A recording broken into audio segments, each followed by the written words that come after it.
And we are live, No Chill Live, episode 145. It's summer. We got Julian here. We got Brian here. We got Troy. We back. 145. Oh my God. Yes, welcome back, everybody. Last week we had our Juneteenth special. We were by the pool, but now we back here in Jersey City, back in our studio. You know, we also stopped by Jersey City over the weekend. Yeah, welcome back, guys. Make sure you like this video. Make sure you subscribe on YouTube. Follow on Instagram, Facebook, Spotify, Twitter, Twitch. That's We right. even on Threads. We on Threads, right? That's right. We are on Threads. We got to start saying Threads. Yeah. I feel like it got so hot really quickly and then it just Died. Yeah. It died People out. still on there though. People still posting and stuff. I know. Instagram tells me every day. Yeah. This is something you'd be interested in. You know, a bunch of Knicks stuff or just controversial statements. You know, about like Kendrick or Drake or other things. But I don't know if it's gonna work. That or my mom randomly posting some shit on there. Shout out to mom. Yes. Shout out to all the moms out there. We love you all. Yes indeed. Yes indeed. Yeah, welcome back, guys. You know, we're going to be on a special summer schedule, so our next live after this won't be until July 17th, but we are in Cancer season, and I know both you gentlemen are engaged to two beautiful, sweet, loving Cancers. Troy, man, you about to go off and celebrate this weekend, right? Yes, sir. Yes, I'm celebrating my fiance's 30th birthday this weekend down in Costa Rica. Ooh, Costa Rica. Had to get his navigation right. Get ready for his plane ride. South. Exactly. South. Yeah, let him know. Yeah, you working on your Spanish or nah? Nah, I'm just going to try and wing it. You know, she has a Duolingo app. She's been working on that, so I'm going to be relying on her. But I think they speak a lot of English there, so I'm going to do my best. Yeah, I'm sure they do. Let me know. Let me know. I got you. That should be really fun, though.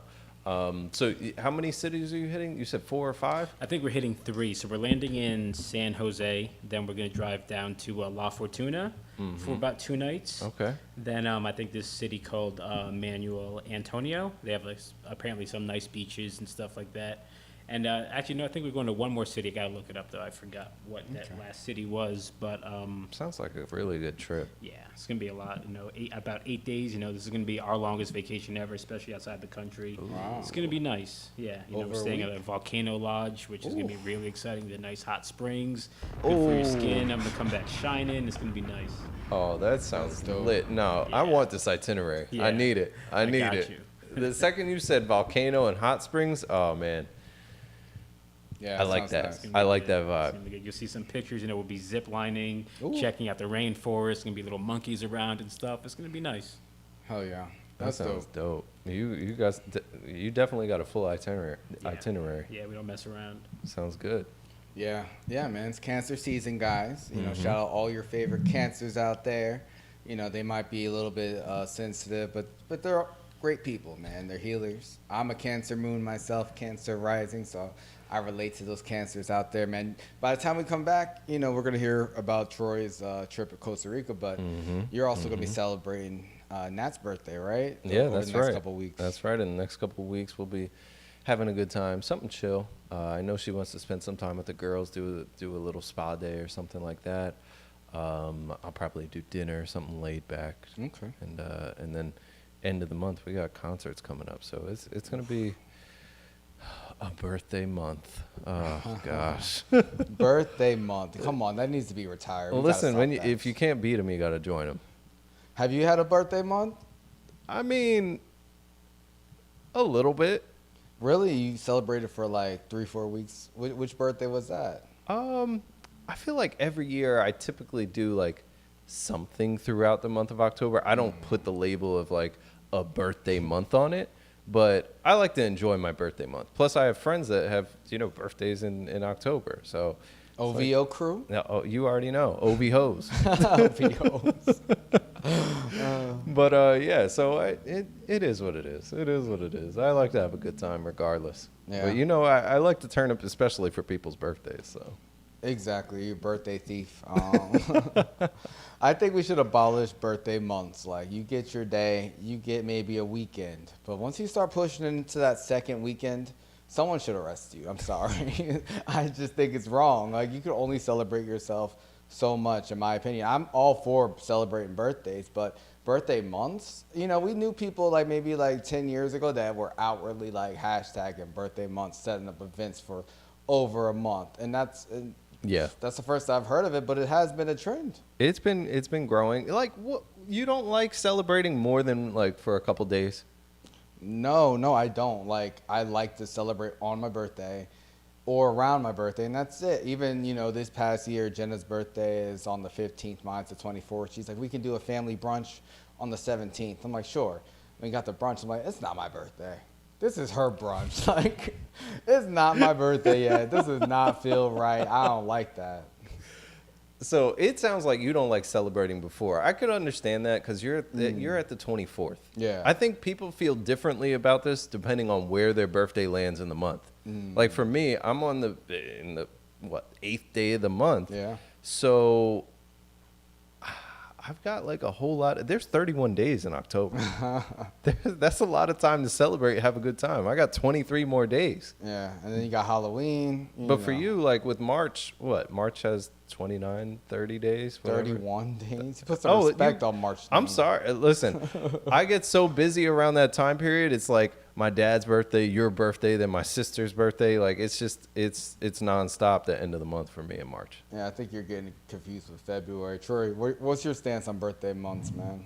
I'm a fan. Okay. I like it. I don't, like you said, Brian, I don't call it a birthday month, but I'm celebrating my birthday as much as I can. I celebrate with my friends. I celebrate with my family. I celebrate with you guys. Everything is just like a birthday occasion. Plus, we have a lot of March birthdays in our family, so it's always something going on. But I'm a fan of it. Yeah.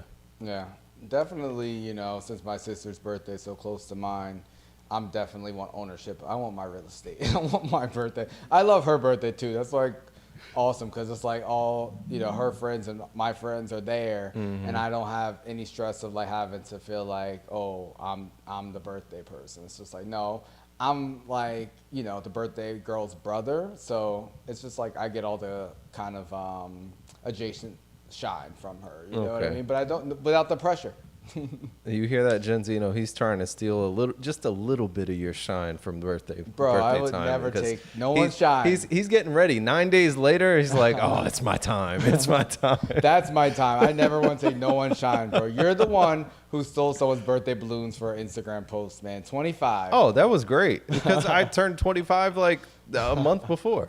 But those were your balloons, man. But you don't hesitate. I will say, man, you are a man of your word when it comes to birthday months, man. You don't stop. You got to celebrate. You got to celebrate, yo. Yeah, and we should celebrate ourselves because we finally hit the streets again. Ooh, streets.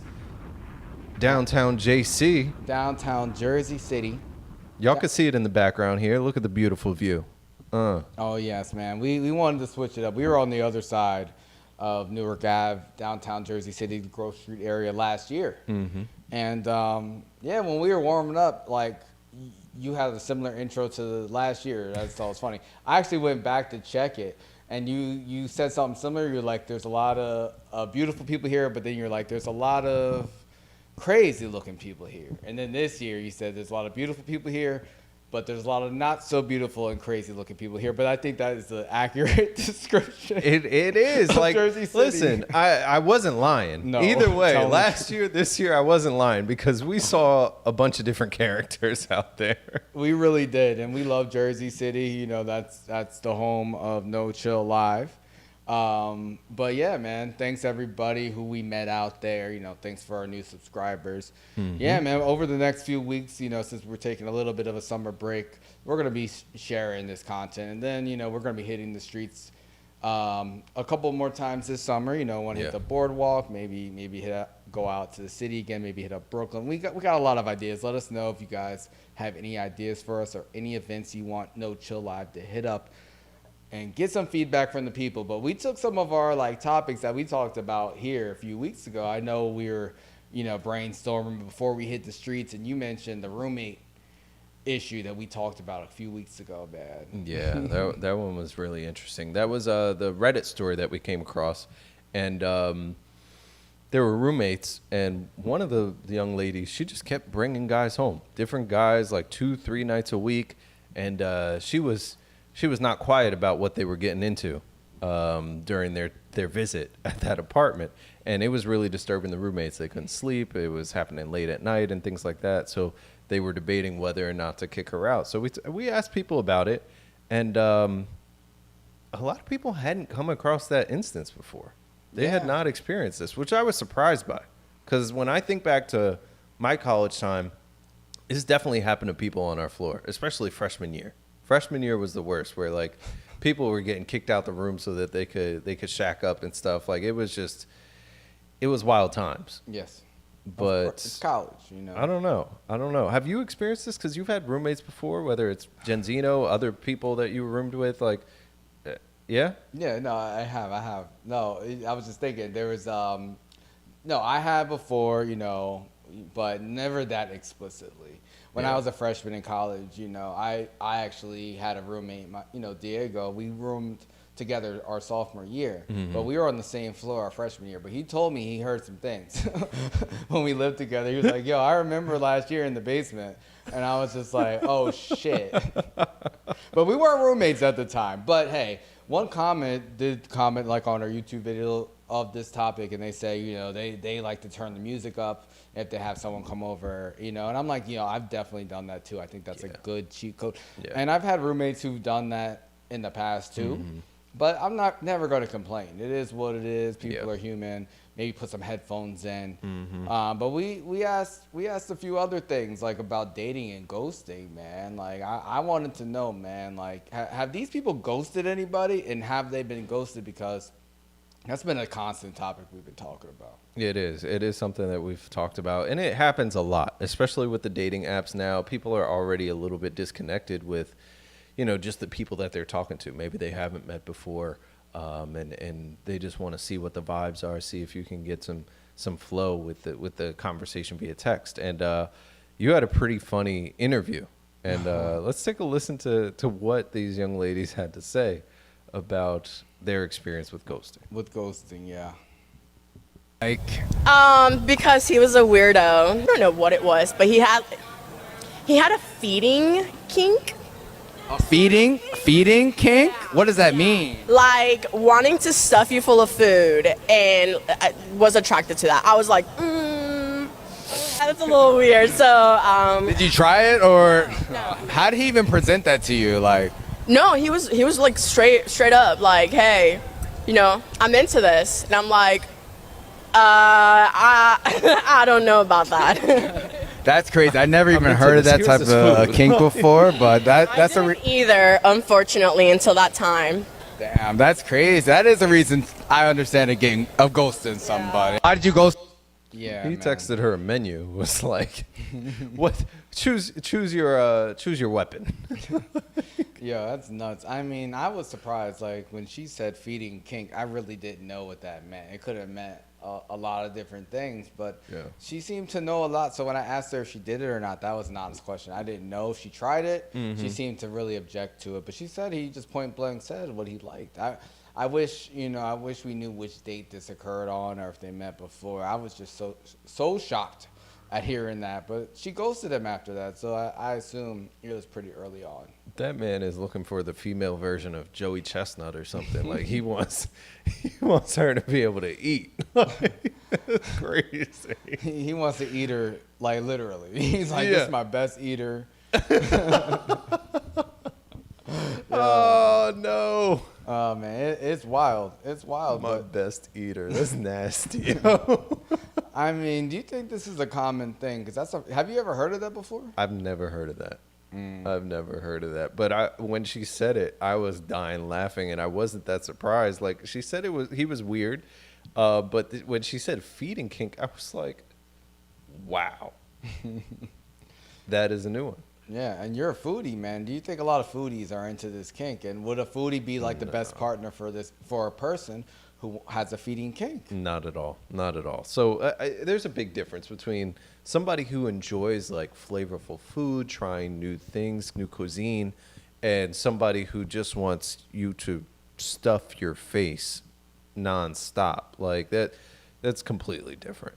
Why? Yeah, Why is it not the similar? same at all. It's similar if you ask me. I don't know. No, it's not. It's not the same at all. Like, there's a reason that you go to restaurants that are high fashion cuisine or Michelin star restaurants, and the serving sizes are much smaller because they want you to savor the taste, the experience of the ambiance. Like there's a variety of different aspects other than you leaving that restaurant with a really full stomach. Yeah, that's like an American thing, whereas like other places you go, they don't do that. Yeah, this reminded me of the mukbang videos, and I'm always like, who's watching these? Why is it such a popular thing? Do you think this is related to the feeding kink? Because I always thought there were some sexual things about those mukbang videos. Wait, mukbang?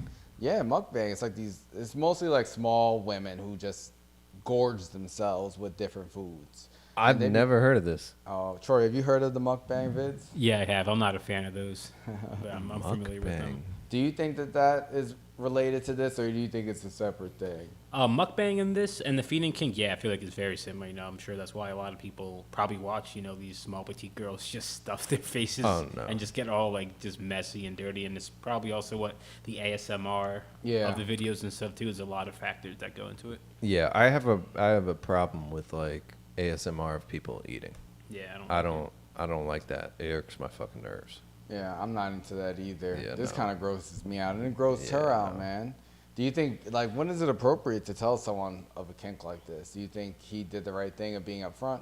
I mean, I guess if you're like really passionate about whatever the kink is, or like if it's a big part of what's going to help you have a successful relationship, I guess you have to tell the person early. Like, why waste your time if like you meet them, you start to get some good rapport and things like that, and then you got to break it to them like, hey, this is my kink. Like, this is a non-negotiable for me. Like, you have to be able to eat 20 hot dogs. 20 hot dogs. Like I feel like maybe you do have that conversation early on. Yeah, I mean, that was hilarious. I've never faced a situation like this, but I've definitely ghosted people, mainly because I'm just not interested. Yeah. You know what I mean? Yeah. I try not to ghost people. Like, I would never, like, stand somebody up. Like, if I'm not going to see them. Mm-hmm. If I make plans and I'm not going to see them, I always let people know, because that's messed up. Like, you don't want to waste someone's time, like, and say something you don't mean. But I get it. Like, when you have a digital relationship or you just meet someone, like, once or twice and you just don't feel like reconnecting. It's happened to me. Like, I've been ghosted. What I found funny was how everyone had a strong opinion, like, oh, ghosting is wrong. And it's like, have you ghosted someone? Yes.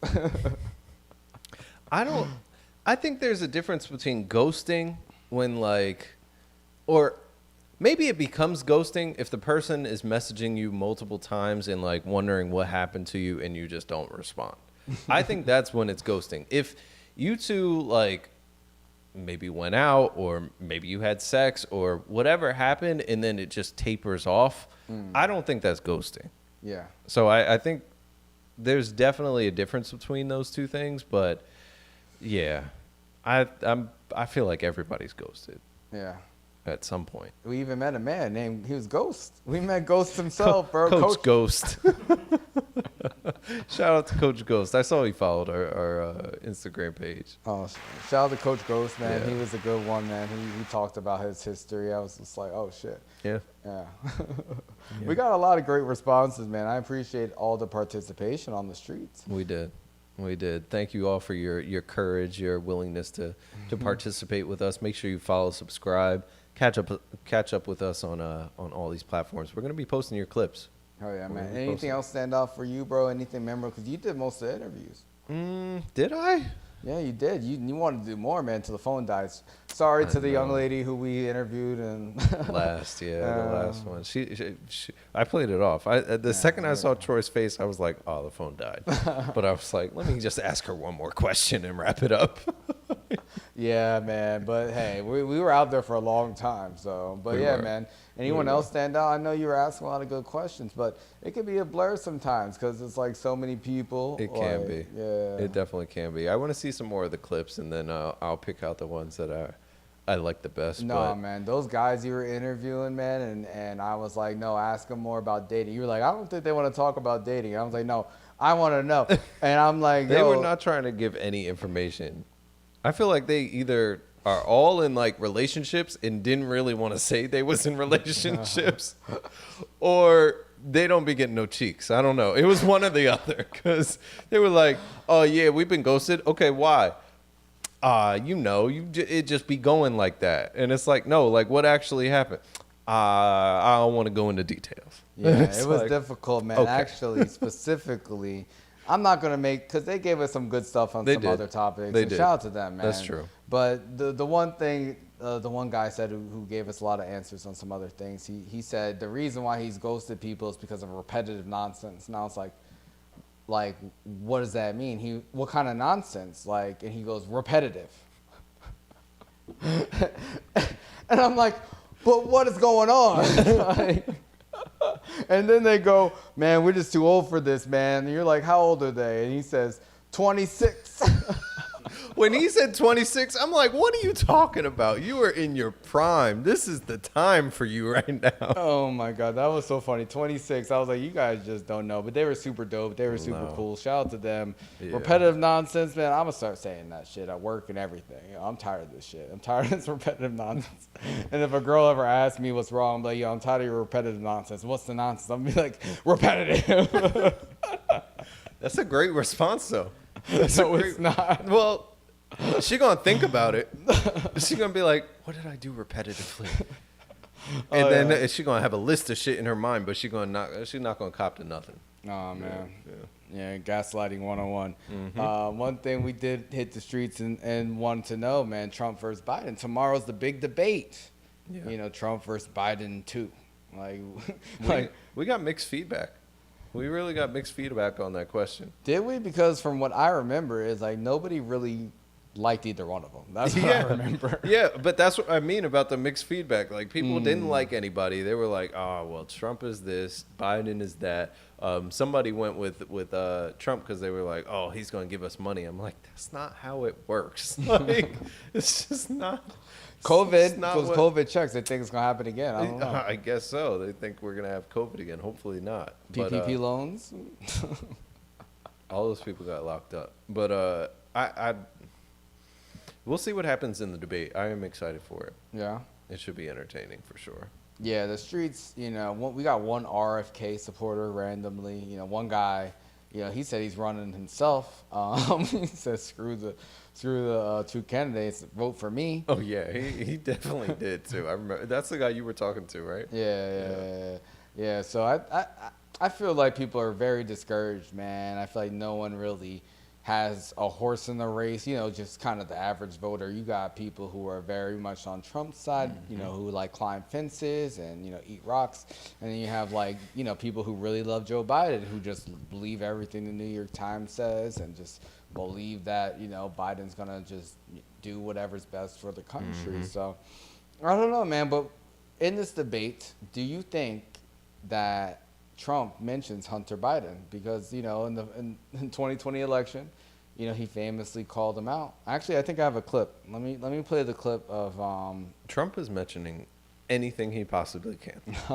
He's going to mention him falling off his bike, tripping over a sandbag, on his son, everything.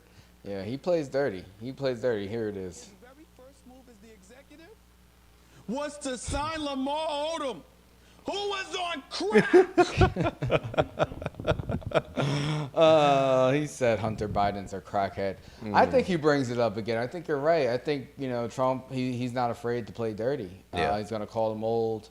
But you think Biden punches back? Because Biden does not hesitate to say he would love to punch Trump in the face. Listen, Biden has a smart mouth. I just hope he took whatever medication he needs to help his brain for tomorrow so he can be sharp. We don't need him to move around much. Just stand up there. use some sort of back brace or whatever it is that they got to help him stand, and he should be good to go. He should be good to go. We got thunderstorms out back? Yeah, thunderstorms Oh, and dang. fireworks. It turned up. I didn't even know that was in the forecast today. It's been crazy. It's been a crazy summer, guys. But we're here despite the weather. Make sure you subscribe, follow, on all platforms. Who do you think's going to win the debate, Trump or Biden? And will this sway people's votes? Because, the polls, I don't even know who the polls are favoring in this moment. But I think they said Biden. Oh, really? They said over the last few weeks it's gone up a few points for Biden, so he's slightly in the lead. Wow. But, we'll see. Looking at what the streets was saying, how nobody's excited, nobody's interested in voting. One chick was like, "I'm not voting," and she gave us a long explanation of why. That's not good for the Democrats. Because Middle America, all those battleground states, the Republicans are going to be emboldened. They're going to be out and ready to vote. But we're in Jersey. We'll see what happens. We will see. Yeah, we'll see what happens. Let us know, guys, who's going to win. Will this even impact the polls or the election in November? I think it could have some impact, but I think most people look at this shit as entertainment at this point. Yeah, it's too many months out. Anything that happens within like a month before the actual election, I feel like that'll have more impact, especially in some of the swing states with independent voters and things like that. But we'll see. Yeah, we'll see, man. We also hit the streets and we asked people, man, Kendrick or Drake? We've been talking about it for months. Oh, boy. That was really a landslide. Yeah. Oh, man, I've never seen so many Drake haters and Kendrick fans all the days of my life. Bro, even the Drake fans said, they're Drake fans, but... He got cooked. My God, that concert was great. Yeah. Juneteenth, it was lit. Yo, Troy, were you surprised about the response on the streets, man?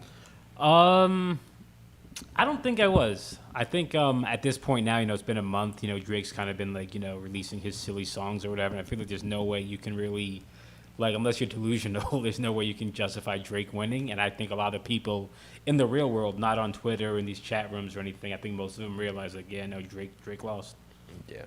Yeah, it's crazy. Honestly, I think about this whole situation, and I just feel like a prophet because I predicted all this shit. I was so right. And I just wish, I'm just so happy. That's why, I'm not even trying to gloat about it, but people's perception really changed, when Drake dropped push-ups and then he did the AI track, everyone was like, where's Kendrick at? He's scared. All the Drake fans don't even want to show their face. The only one who does is Odell Beckham Jr. when he's shaking ass in the car to Family Matters. And I think, that's the best use of the song because that song is ass. It's aged terribly, man. He said YG has... not ass. The song is ass, man. He said YG has gang ties and Kendrick doesn't. He said, your own city loves me more than they love you. He said, you rapping like you're trying to get the slaves freed. And Kendrick showed up on Juneteenth with YG and all of the gangsters in Los Angeles for one of the best moments in hip-hop history, bro. Yeah. They definitely put on a show. What was it? I feel like it was 2 hours of openers. They had artists back to back to back to back just come out, do a song or two, dap up the DJ, and then let the next person go up. And it was really impressive. Bunch of people I never heard of before. Definitely some impressive performances. And then the real show started. And did it start? I mean, he opened up with Euphoria. Oof. Opened up. He came from the bottom of the stage, came from the ground, Red Smoke. Started rapping, that lullaby part that just, I don't know, man. He predicted the entire beef, which it just, his, that's what I was saying, his songs age like wine and Drake's age like milk. Oh shit, that lightning's crazy. That's Kendrick, bro. It's God. No, but seriously, I loved seeing the artists. I loved seeing all the LA people kind of reunite. On stage, I loved hearing the crowd so into everyone. When Tyler, the Creator, came out, bro, oh that my God, was they insane. went crazy. they went nuts. He brought out Tyler. Steve Lacy came out. Dre came out. Who else was out there?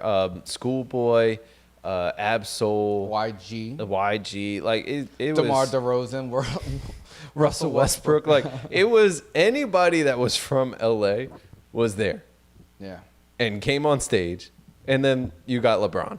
Like, Bro, you think Savannah said don't get up on stage like the memes were saying? Why does she always look so tense around him? she just don't look happy. I don't know. I don't know. Yeah. I don't know. I don't know what there isn't to be happy about.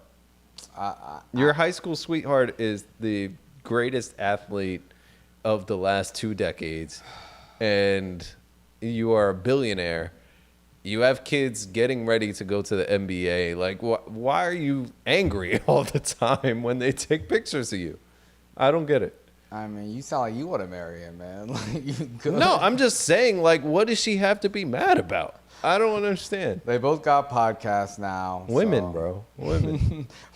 Women. Yeah, man. The women were out there for Kendrick too, bro. And Kendrick fucking killed that shit. He had all of LA there, so you know, Drake tried to flex. I feel like everything he was saying in that beef just is just totally looks lame now. So, you know, that concert, he took all the songs off his Instagram a few weeks back. Like he knew what type of time it was. Yeah, man, that concert was great. He brought out Dr. Dre, and he said, "Wait, don't you have something else to say?" And Dre said, "Shh, I see dead people."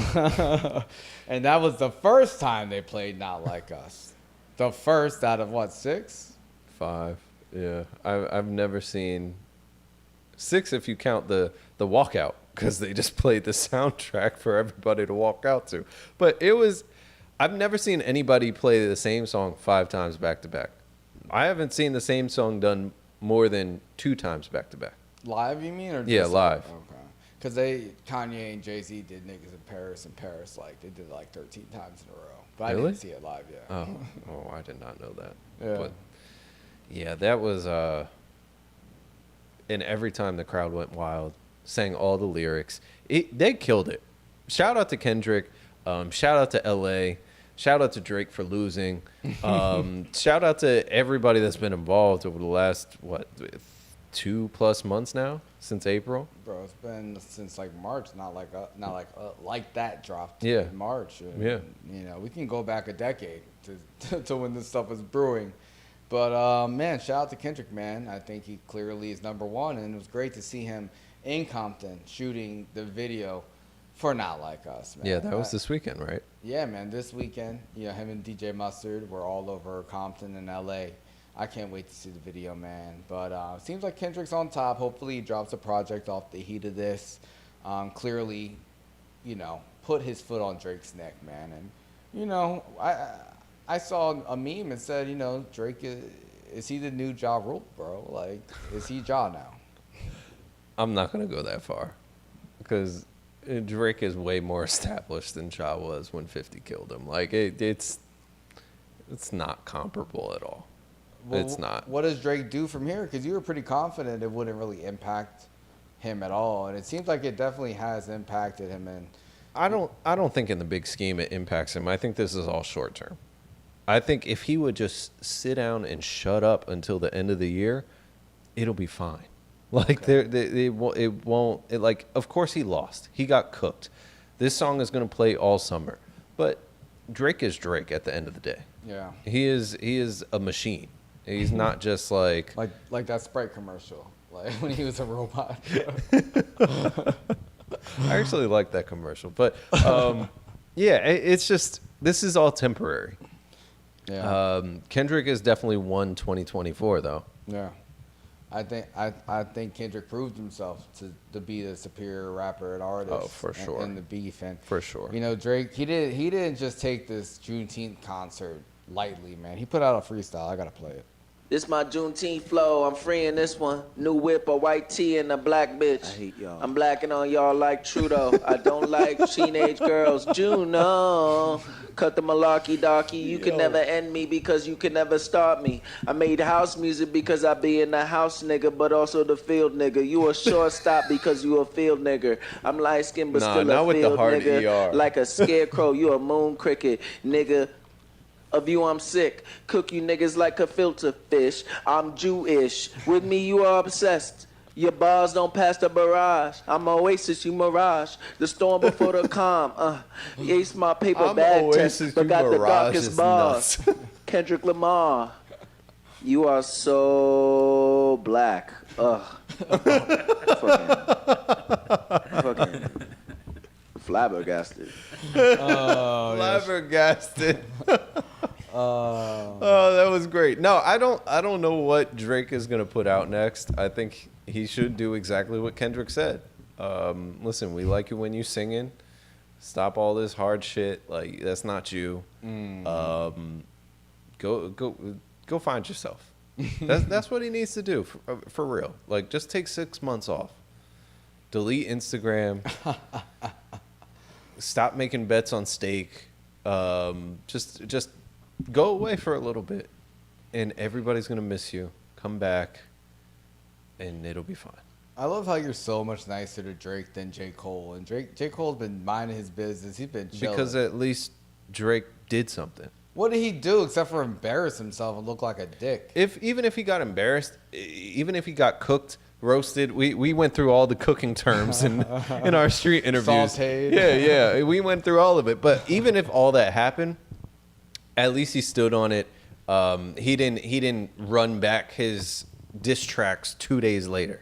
Like he should have. He should have fucking ran that shit back No. before he even put it out. It was fucking garbage, and it didn't end well for him. I'm not gonna say it was garbage, but okay. I'm saying it's garbage, bro. Go quote them bars. Ain't no one quoting Family Matters because that shit is garbage. That shit is There might be stupid. a line or two in there. There might be a line or two in there. Some that Which one? The aren't. Slaves Free? That's the one you like? No.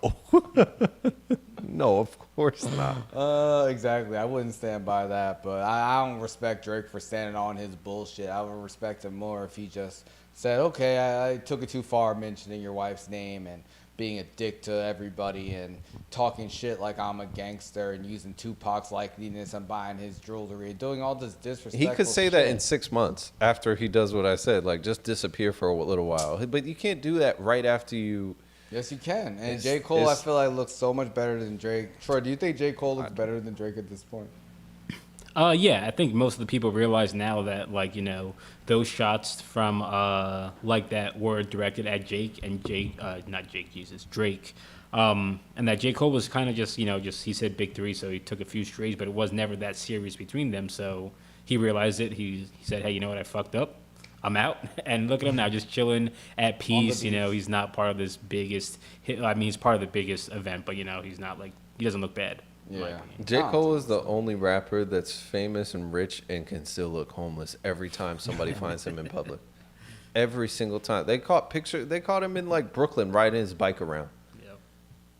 And he looks like one of those food drivers, like riding bikes with Like the DoorDash? DoorDash, Uber Eats with the bike, like. What does that have to do with anything, man? Why are you shitting on your man? Because I'm still not happy with him. Oh my god, you gotta relax, bro. But I'm not happy with him. We'll see what the next project looks like. We'll see what his But next- and then he dropped that bullshit grippy. Man, listen. What's the next topic? I'm done talking about this. Yeah, fool. man. Shout out to J. Cole. I'm looking forward to the fall off. But I'm also looking forward to Don't Be Dumb by A$AP Rocky, bro. It's been has it been 6 years? 6 years since A$AP Rocky dropped Testing on us, man. He's been teasing Don't Be Dumb for like 5 years. Like, he's had the title forever. But he says August 30th, man, he's dropping. He's first, you know, he's had to drop a couple babies with Rihanna first. But I have to say, I'm a big Rocky fan, bro. And I've been looking forward to new music from him for the last 6 years, really. So I'm really excited, man. I hope he puts some, like, you know, different sounds out there because I love testing, and I think testing aged very gracefully. And honestly, testing dropped on the same weekend that Pusha T and Drake dropped their diss tracks in 2018, so they kind of stepped on his release. So hopefully now that the smoke is cleared, you know, Rocky took his shots at Drake, Drake took shots back. Hopefully, you know, that's all settled and he can just focus on the music, man.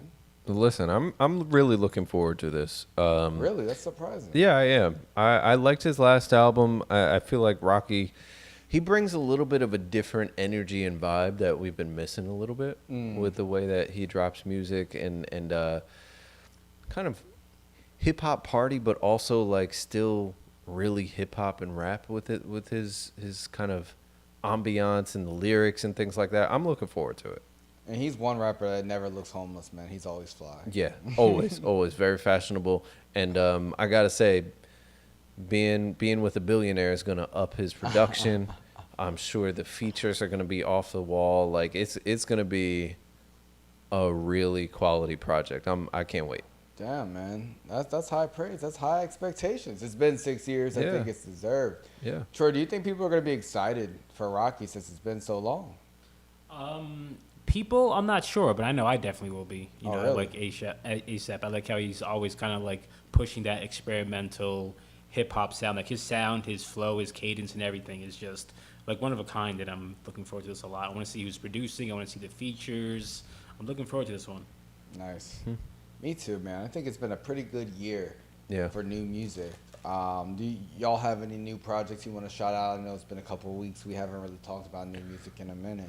You got any new albums, Brian, you heard recently you want to shout out? I will say over the course of the last weekend and things like that, I have been listening to that K-Tronada album a lot. Okay. And it's a vibe. It is a vibe. Like the first 1-2 listens, I feel like I was doing things and wasn't able to pay attention to it.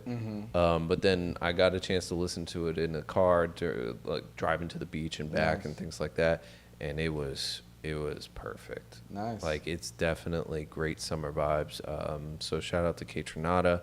I second that. I just want to shout them out too. I really love the second half of the album. The features are great, man. That Witchy song with Gambino is so dope. Yeah. The Pink Panthers one, I love the song. Hold On. Some of the artists, it's great because he works with so many different singers and he always kind of has a similar sound. That one with the video with Raven Lene. Yeah. That one's fire. Drip Sweat. Yeah, definitely, like, as the album went on, I feel like from that 5 to maybe 16, 17, 18 range, that shit was good. Yeah. And then I mean, the whole thing was solid. Really great project. Yo, man, the Blazers got Donovan and Clingan. Are you excited from UConn? I could not care fucking less. Okay. I could not. They needed a center. Good for Troy, them. you got any albums you want to shout out? Yeah, I'll shout out a few. Speaking of K-Tronada, he's featured on this Newark rapper. His name is Makami. He's kind of underground, but he's from Newark. He's really, really good. He has a K-Tronada song on there. That's a good album called Rich Ass Haitian. Nice. Earl Droog just dropped an album last Friday. I'm seeing him next month when I come back. Okay. He put on a quality project called Movie. That's really, really good. And then Lupe Fiasco's dropping his album, I think Friday, called Samurai, which I think is going to be really good as well. Nice. So I guess we'll have some concert reviews when we come back in a few weeks too, right? Yes, sir. You have any concerts in between, Brian, or yours later? No, mine are later. Okay. Right at the end of July, early August, and then beginning of September. Okay. But we'll have concert reviews for you guys all summer. We're gonna be outside. It's gonna be fun. I can't wait. I cannot wait. That TDE weekend that I'm about to have at the end of July, it's gonna be so lit. Yeah. It's gonna be super lit. And then Gambino for the first time. Yeah, this is gonna be great. When you said TDE, I had to think, were you talking about Schoolboy and Sir? Right? Yeah. I was like, TDE, is that a new festival? Julian, where are the tickets? For real, I was like, TDE weekend, that sounds fun.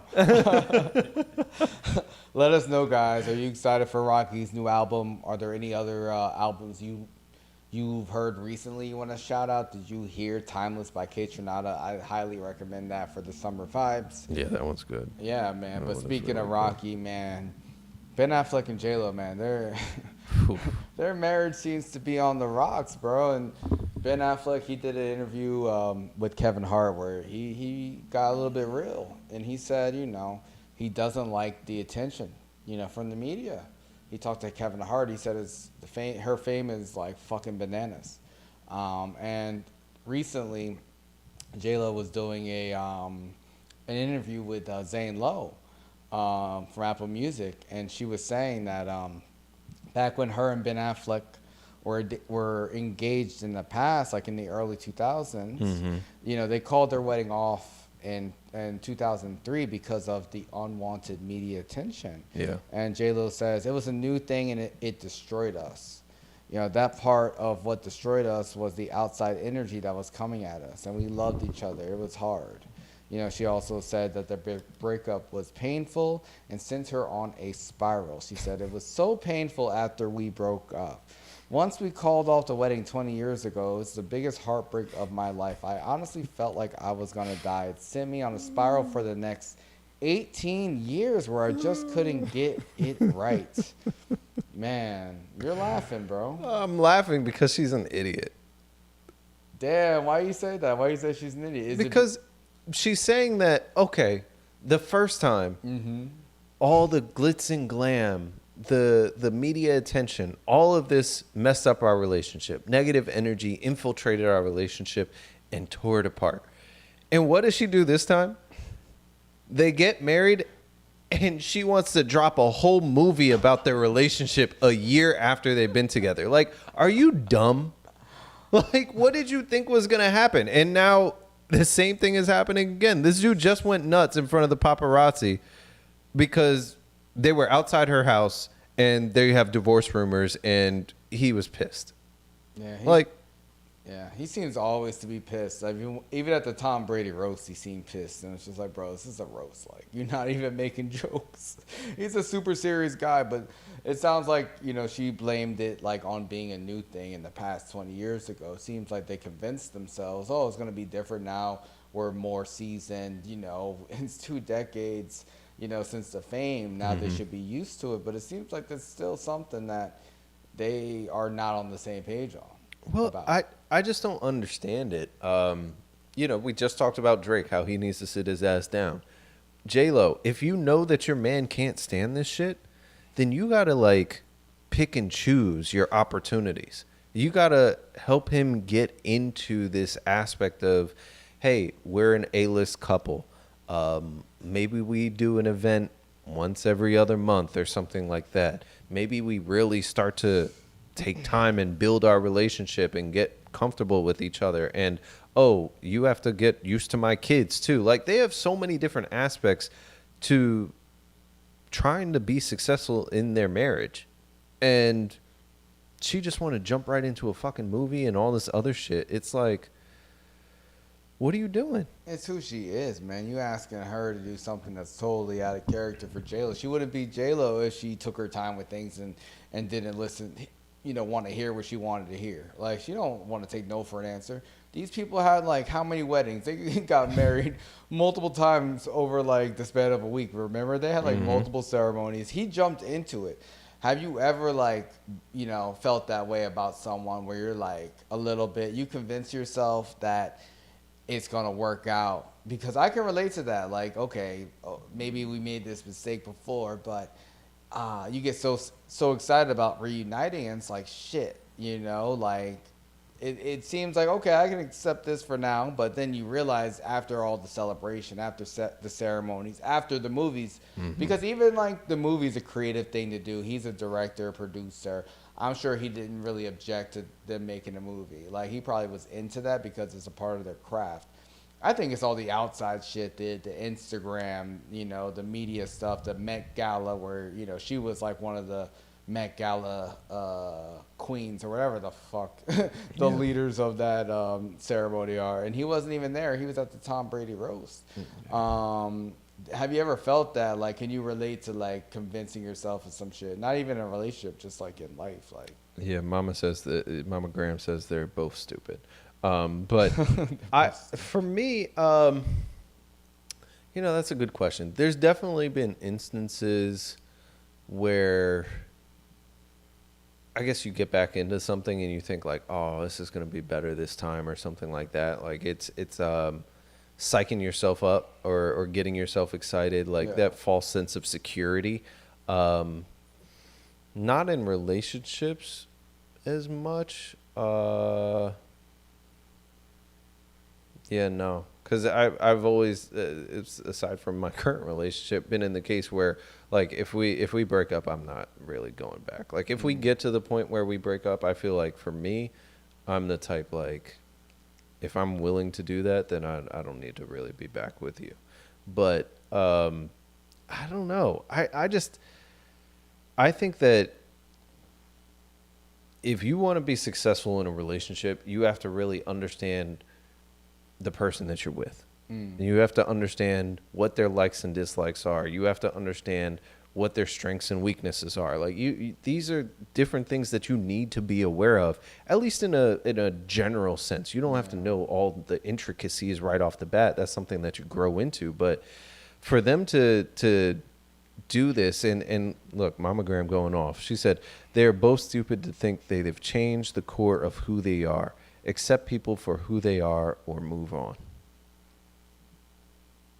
I agree with that.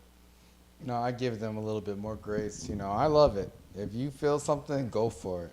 And if you if you stumble, at least do it sexy. Like, have a billion weddings, and I hope you have a billion ceremonies for your divorce too. Make a movie about your divorce. Who cares? Like, it's human. People get all this success, and they're still vulnerable to relationships. And I think a lot of people fall for this trap of convincing themselves because you feel like a fire with somebody, or you have a lot in common. You miss them. She said she was hurting for 18 years. Now, she got married how many times in between that, or engaged in the last 18 years? That's a little bit crazy. Like, she's full of shit. She's a liar. Yeah, I believe that too, honestly. I don't believe J.Lo. I think Ben Affleck's way too real to kind of deal with that. But her and A-Rod broke up after whatever happened, and she was with Ben Affleck like a week later. She waited 18 years, man. Like, there was no time in between. Like, listen. How long you think they last before like the divorce is finalized? It's gonna be over ASAP, bro. You think ASAP Rocky? You think before the end of this year? For it's sure, official? For sure. And the album title of Rocky's next album, "Don't Be Dumb." They should listen. Don't be dumb. But hey, if you feel, if you convince yourself of something, sure. But to take it all the way to marriage, to have multiple weddings, and then after like 18 months, be like, no, like. It's crazy. This Hollywood stuff is nuts, man. I mean, that sucks regardless. Yeah. Whether they're stupid or not, that definitely sucks, but you got to be smarter. Yeah, you got to be smarter than that, man. You got to be like another Hollywood love story, man. J.J. Reddick and LeBron James. Wow, what a pivot there. That's what J.J. said to LeBron, when they did their podcast, and he was like, I'm trying to coach you. But hey, J.J. Reddick was named the new head coach of the Los Angeles Lakers. He has no That was coaching. the softest round of applause ever. For well good deserved. reason. Yeah, for real. Bro, we talked about LeBron's podcast with J.J. Reddick. They pretty much go over the X's and O's. Do you think... I think that's what it's called, isn't it? Is it? I don't know. Probably. It might be. I don't remember, but we know the old Lakers coach did not know his X's and O's because that whiteboard was, he was drawing stick figures. He was playing hangman on whiteboard. That was Darvin Ham. Whiteboard. Oh, on the whiteboard. On the whiteboard. Gotcha. No, but yeah, man, hired JJ Reddick. JJ says he never talked to Bron about the head coaching position before he got hired. Now, they do a podcast together talking about basketball, breaking things down. Do you believe JJ when he says that? No, I think that's what they told him to say. Who told him? Lakers brass? Lakers brass, LeBron, Mav, whoever. Everybody told him, yo, we didn't talk about this shit. It's probably on a podcast too. Just nobody watches, so nobody knows. Like, No, they really focus just on like basketball and different plays and scenarios and things like you that. watched it And- before? Yeah, I've watched it. It's not bad. It's just like it's a little bit too in depth for me. Like I like basketball, but I'm not about to learn about all the different floating screens and all this backdoor shit. Like, no, I'm good. I'm good. Yeah, but I definitely think they're doing what LeBron wants them to do. We'll see. We're watching the draft right now. We'll see if Bronny gets drafted. But I don't know what the fuck they're doing. they're doing what LeBron's telling them to do. Obviously, this is his pick. That's his boy. He has no experience to do a podcast together. He wants to control, his environment. They want to re-sign him this offseason because he is a free agent. Yeah, they it's so funny. They had on the screen the ESPN and all the sports stuff. It was like 4th grade basketball coach of Lakers. That's You want to talk about white privilege? This is what we talking about. This is nuts. You think this is white privilege? I think so. I think this is LeBron privilege. This would honestly. never. Yeah, but he wouldn't have even pulled this off if it was a black guy. How do you know that? We can't say that. We don't know. Dog, I'm saying that. I don't give a fuck. There's no way that anybody would take some black player who's been in the league for 16 years, averaged at most 15 points a game for a handful of seasons, not even, and they're like, oh, yeah, this guy can coach after he coached elementary school. Like, there's no possible way. There's been black coaches who were players and had no coaching experience that were hired. Did Chauncey Billups have coaching? Chauncey is way better than J.J. Reddick. It's not about better. I'm talking about coaching experience. Was he a coach before? No, I don't think so. Yeah, I don't know. I don't think it's white privilege. I just think he's LeBron's buddy. And we see how it's working out for Chauncey, too. I don't know. I mean, Chauncey sucks. Give him some time, man. He's had fucking 3 years, if not more. He's rebuilding a roster, man. I say give him some The time. Knicks rebuilt their roster in like 4 years. That's not true, bro. It took a long time. It is true. I saw a screenshot of it. You know who the roster was in like 2020 or some shit? I know. I've I'm gonna been show you. watching. I don't need you to show me. But it takes a long time. It was Elfrid Payton, Bro, I watched R.J. the Barrett, games. Mo Harkless, Julius Randle, and Taj Gibson. That's the lineup they had 4 years ago. No, I know, but they didn't just rebuild from that. Leon Rose took over, and then they started switching things out. But they also had Julius Randle in the team. They had R.J. Barrett. Those are people who kind of help the culture get started. And you have to allow time for the culture to get started with young players or people you really want to know who you can build around. So it takes a while. Blazers suck. Yeah, that's true. But they did get a new player today. But, hey, I don't know, man. How long do you think J.J. lasts in L.A.? Because we can assume LeBron's going to stay. They'll probably draft his son as well, and then we'll know who's really pulling the strings. I mean, we already know who's pulling the strings. But how long does J.J. last? I give him a year and a half. Damn, so that's it? Yeah, I think a year and a half is fair. It's not a long-term thing, you don't think? Because they just fired how many coaches in the last 2 years? At least 2. Yeah. So if you think it's going to be 3 in 4 years type of thing? I mean, the Bucks did the same shit. It's not like this seems to be a trend with some of these teams. When they have like a superstar and they can't seem to build a squad around them, somehow all the blame goes to coaching. It never goes to the front office not being able to put the right pieces together. And with the Lakers squad, since the bubble, they haven't really done shit. We saw them get to the conference finals against the Nuggets and get swept, but other than that, they haven't been successful. Yeah. So I don't know that JJ is going to move the needle or not. Like, you want to give the guy the benefit of the doubt. I've listened to him on different podcasts, whether it's The Pivot, whether it's his own podcast. He sounds like he knows the game, but do I think somebody with no coaching experience can just jump into the NBA and start coaching? No, I just don't. I don't believe that that's going to be successful, especially when you got players like LeBron and AD on the squad. And it's like, why the fuck would I listen to you, bro?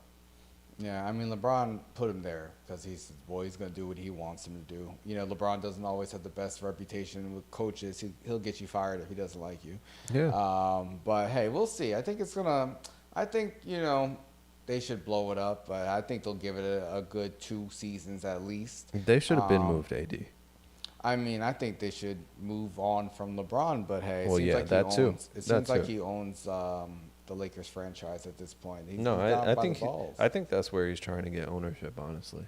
Yeah, it would you make saw sense. him and Jeannie kikiing on the bench, putting her hands on his shoulder and shit. And you wonder why his wife is mad. Listen, that's business, baby. That's business. Oh my God, that's a good one. That's what is it? He's taking care of the family legacy. It's repetitive nonsense. Imagine that the Lakers franchise moves out of the Buss family and suddenly it's the LeBron family that runs the Lakers franchise. That would be insane. The only way that's going to happen is if he leaves her for Jeannie Buss and somehow artificially inseminates her and gets ownership. Jeannie got kids? I don't know. You trying to back? No, I'm just saying, like, if she doesn't have kids that are gonna be Yo, I just wanted to say, over. like, shout out to the New York Knicks. You mentioned them rebuilding, man, and they got their final Villanova piece in Mikal Bridges, man. We ready. And also was announced that OG Anunoby will be re-signing over $200 million. So we got 2 of the fucking best defensive wings, 3-and-D players in the league, along with Jalen Brunson, Julius Randle. You know, hopefully, probably Mitchell Robinson. That'll probably be the starting 5. And we got a strong bench. We'll see what they do in the draft, but I'm excited for 2025, man. I'm excited for the Knicks too. They look like a good squad. You know, I just hope they add some more depth because Tibbs is going to run them into the ground. He is going to do that. But it looks exciting right now. Super exciting, yo. I think, I really want to see a fully healthy Knicks team play a fully healthy Celtics team. We didn't get that last year, unfortunately. But, you know, it'll be nice. It'll be nice to see. I think Bridges makes them a lot stronger. Definitely gives them a lot more depth. Hopefully people can remain healthy this year and they get some better rotations. We had a lot of rotation switches with the trade, you know, in January happen, injuries. Yeah. So we'll see, man. A lot of people got injured this past season on a lot of teams. So I think people should rethink their strategy when it comes to, like, playing games. But, you know, one person's strategy, Matt Stafford's wife, man, she said, I need to experience the whole team. Man. You just made it way worse than it actually is. Yeah, it's not the whole team. It's not. It's just a backup. But, yeah, man, she was on a podcast. We talked about LeBron's wife being on a podcast. Seems like everyone's wife wants to jump on a podcast and just spill all the beans. Yeah. Let's take a listen to what she said, then we can talk about it. He tried to casually date and you were all in? Yeah, girl. Anyways, long story short, it wasn't that cute of a relationship at first. I hated him. I loved him. I dated the backup to piss him off, which worked. Oh, yes. He was like, that'll do it. He was the bad boy, too. Like, Matthew's so sweet and Southern gentleman and all that stuff. And the backup was the complete opposite. Yeah. Ooh, and it upset him. So they lived in the same dorm because athletes lived in the same dorm, and he would see my car there. And so at one point, he, like, waited and followed me out and got in my car and wouldn't get out. And he was like, this is so hot. I was like, this is amazing. It's working. Yeah. I was get out of my car and he was like, he's not right for you. And I was like, what? You can't tell me that. Oh my God. Is this a story that she had to tell? I mean, we're talking about it. I don't get it. I feel like there's a way to say this without saying that, oh, you were fucking with your man's possible replacement on the football team to spite him. She called him a bad boy, too. And she said, ooh, after she said that. I think the other girl said ooh. No, that was her. She did her own ad lib? She said, ooh, he was mad. Oh, damn. Yeah. Oh, shit. Oh, thanks, baby. And that's on here talking about, ooh, Poppy. Look at those legs. Oh, man. I know. That tan is looking good, right? Thanks, babe. But, yeah, I don't. We got problems. If this clip comes out from my wife, okay, and I'm a Super Bowl champion, not even, you know what? Take out the fact that Matt Stafford is a Super Bowl champion, probably going to be a Hall of Famer. Take out all the aspects of who he is. If I could be the guy that is the number one ice cream scooper, and the guy that shows up on off hours is the one that you decide to fuck with, we have a problem if you go on a podcast and talk about this. That's nuts. Yeah, she said, she did it on purpose to make him mad. She said they were living in the same dorm. He would see her car out there and know she was there. That's nasty work. That is really nasty work. I don't like it at all. I mean, she also tried to, shout him out and be like, oh, he was dating 12, 10 models, like hot girls, but he was still worried about locking it down with her. I think it's a good story. I think it's a story that, shows struggle because so many people just want to show the good side of their relationship. They don't want to show what's real. When you look at LeBron and Savannah looking mad at each other, you're like, why?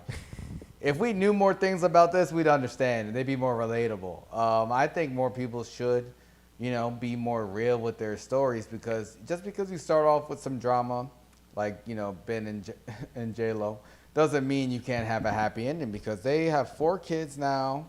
They're happily married, and who knows? I don't know if he's made any comments about this, but I'm sure that he's well aware of their history. But my thing is it's not even necessarily as much about the comments as obviously the media caught on to this. This is like a national story at this fucking point. Yeah. And then on top of that, this man is still playing. So these dudes be talking reckless to each other on the field. They're going to be talking about how so-and-so popped your wife because she wanted to fuck around with the whole football squad when you was out dating these models and stuff. Like, bro, this is not... There's certain things you can leave details to yourself. She could have said that, oh, he was seeing somebody else. She didn't have to say that this was the backup on the football team. If she would have taken out that detail, it might not have turned out as bad. Yeah, nobody would care. I'm glad she left that detail in because now we know. Now we know the backup was hitting that.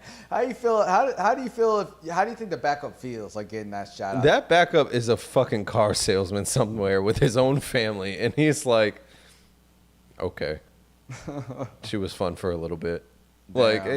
She said he was a bad boy. Do you think that? What do you think about him, smashing the starting QB's girl? Do you think that he had some personal vendetta, or you think it was just a norm around campus? Because I remember all the athletes and football players. It seemed like they had a lot of groupies. They pass around the chicks. Yeah, they definitely share. Yeah, I don't know. But also, these girls get off on that. She literally said, "I did this on purpose to make him mad." Yeah. They get off on this. Yeah, I do. I was just talking to a girl that said, she's like, oh yeah, I messed up with the love of my life because he had not responded to her for a few weeks, so she ended up hooking up with someone, like a friend of his, and I'm like, damn. She's like, yeah, then I did it again, and I'm like, well, fool me once. Dude. Yeah, there's no way. There's no way. It's just... It is crazy. It feels like people get these microphones in front of them and then they just start saying the wildest shit. If you marry with kids, I feel like when you have kids, I wouldn't want to see my mom talking about smashing my dad's backup cute, quarterback in college. I think, there's a time and a place, but I'm torn because I do like when people give the reality of a situation. I don't think it's super appropriate when your husband's super famous and you're more low key. I think there's a time and a place to be real. And on a podcast, I don't think this is a good look personally. No, listen, I think from an entertainment standpoint, for outsiders, sure, it's great. But when it comes to their relationship, that's not respect to me. Because if he was on a podcast and he told everybody, oh, yeah, I was initially fucking with her, but I had 12, 15 other chicks on the side, so she wasn't really important to me. She wouldn't like that. So how is he supposed to act and feel when she's going on there talking about fucking with the backup? Well, we don't know how either of them feel about this. I mean, it's possible that neither of them care. I'm Yeah. just saying from a public perspective, because this is in the public now, that don't look the best. But, hey, to each their own. I hope they're happy. I'm sure they are. They've got millions, and millionaires do different stuff. Maybe hundreds of millions, bro. That contract is serious. maybe the backup is still in the picture. That's why she's talking about, ooh, I don't know. He's still in the picture. He's long gone. I don't know. He's in the fucking XFL right now, bro. He might be. I don't know. Who knows? But I would appreciate the shout out if I was the backup. Like, yeah, you remember. I feel the like bad you. boy. I feel like you only appreciate the backup if you name drop, though. Nah, that's too much. That's too much information? No, because he knows who he is. He That's knows. true. Matt knows. And so does Matt know. I'm sure he was like, that's why you the backup. They were in the film room looking at different types of film. Oh man, or just looking at the same film. Yeah, for real. I don't know, man. I feel like this is gonna be more recurring nonsense coming from podcasts just in the future, because I feel like when people are famous or they're married to someone famous, they feel like, oh, now it's my time to tell our story. So like, no, it's not. You don't make the money. Maybe you should shut up. Like, I don't understand. Listen, I think it's good to be transparent and tell the real side of things for sure. So I appreciate her saying that, but I am still going to judge and say I don't think it's a good look. What do you guys think? Do you think that it's, she's being real and transparent and people can learn from this? Or do you think she's being messy and she should probably shut up and not say these types of things? I don't know. Is it a respect thing? I don't think we can speak to the boundaries of their relationship. They seem to be happy. But would I want someone saying some stuff like this about me? No. I don't care if I won the Super Bowl, was a car salesman, was an ice cream scooper. I don't want that. I don't want that to be the narrative, even if it happened. Let's keep it between us and the backup. Oh, man, I did think it was funny. Now we know who she is. She called him, Matt Stafford, a Southern gentleman. I think this is a story with nice guys can finish first. Maybe not second. But he also was third. So I don't know how nice guy he was, but whatever. She called him a Southern gentleman. I'm going by her words, but he had a roster of 12 to 15. I don't know. That's you could be a gentleman. Yeah, you can. And something else behind closed doors. So those are the same. You could be a gentleman to 10 to 15 women, 100%. Oh, for sure. When you're the starting quarterback at Georgia, yeah, for sure. I mean, you can do whatever you want. Absolutely a gentleman. Absolutely. Who is a gentleman, man? Bill Belichick, bro. We talked about We talked about the Tom Brady roast, and Bill Belichick was there. And I wish that when I heard that Bill Belichick was dating a 23-year-old cheerleader, man, the first thing I thought of was, damn, why didn't this news break before the roast? I know. I couldn't believe that nobody knew this. But I guess they kept it under wraps or they didn't let it become public or something. But, oh boy, Jordon Hudson is the name of his 23-year-old girlfriend. And, oh boy. I mean, we talked about Cher a couple of weeks ago, and her, she's in her late 70s, dating someone, in their late 30s. They're around a 40-year gap. This is about a 50-year gap because Bill Belichick is 72. Jordon Hudson is 23. Damn. Bill Belichick is unemployed currently. He has a lot of time on his hands. Tom Brady's also divorced. We know they were competing for like Super Bowls after the breakup. Do you think that Bill Belichick is trying to compete with Tom on the Bachelor scene?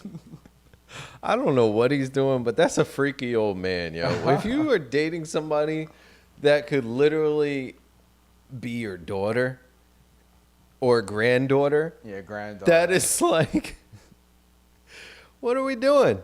I just don't get it. You don't get it. What don't you get? I don't get it from her perspective unless this is just like a money grab. One can assume.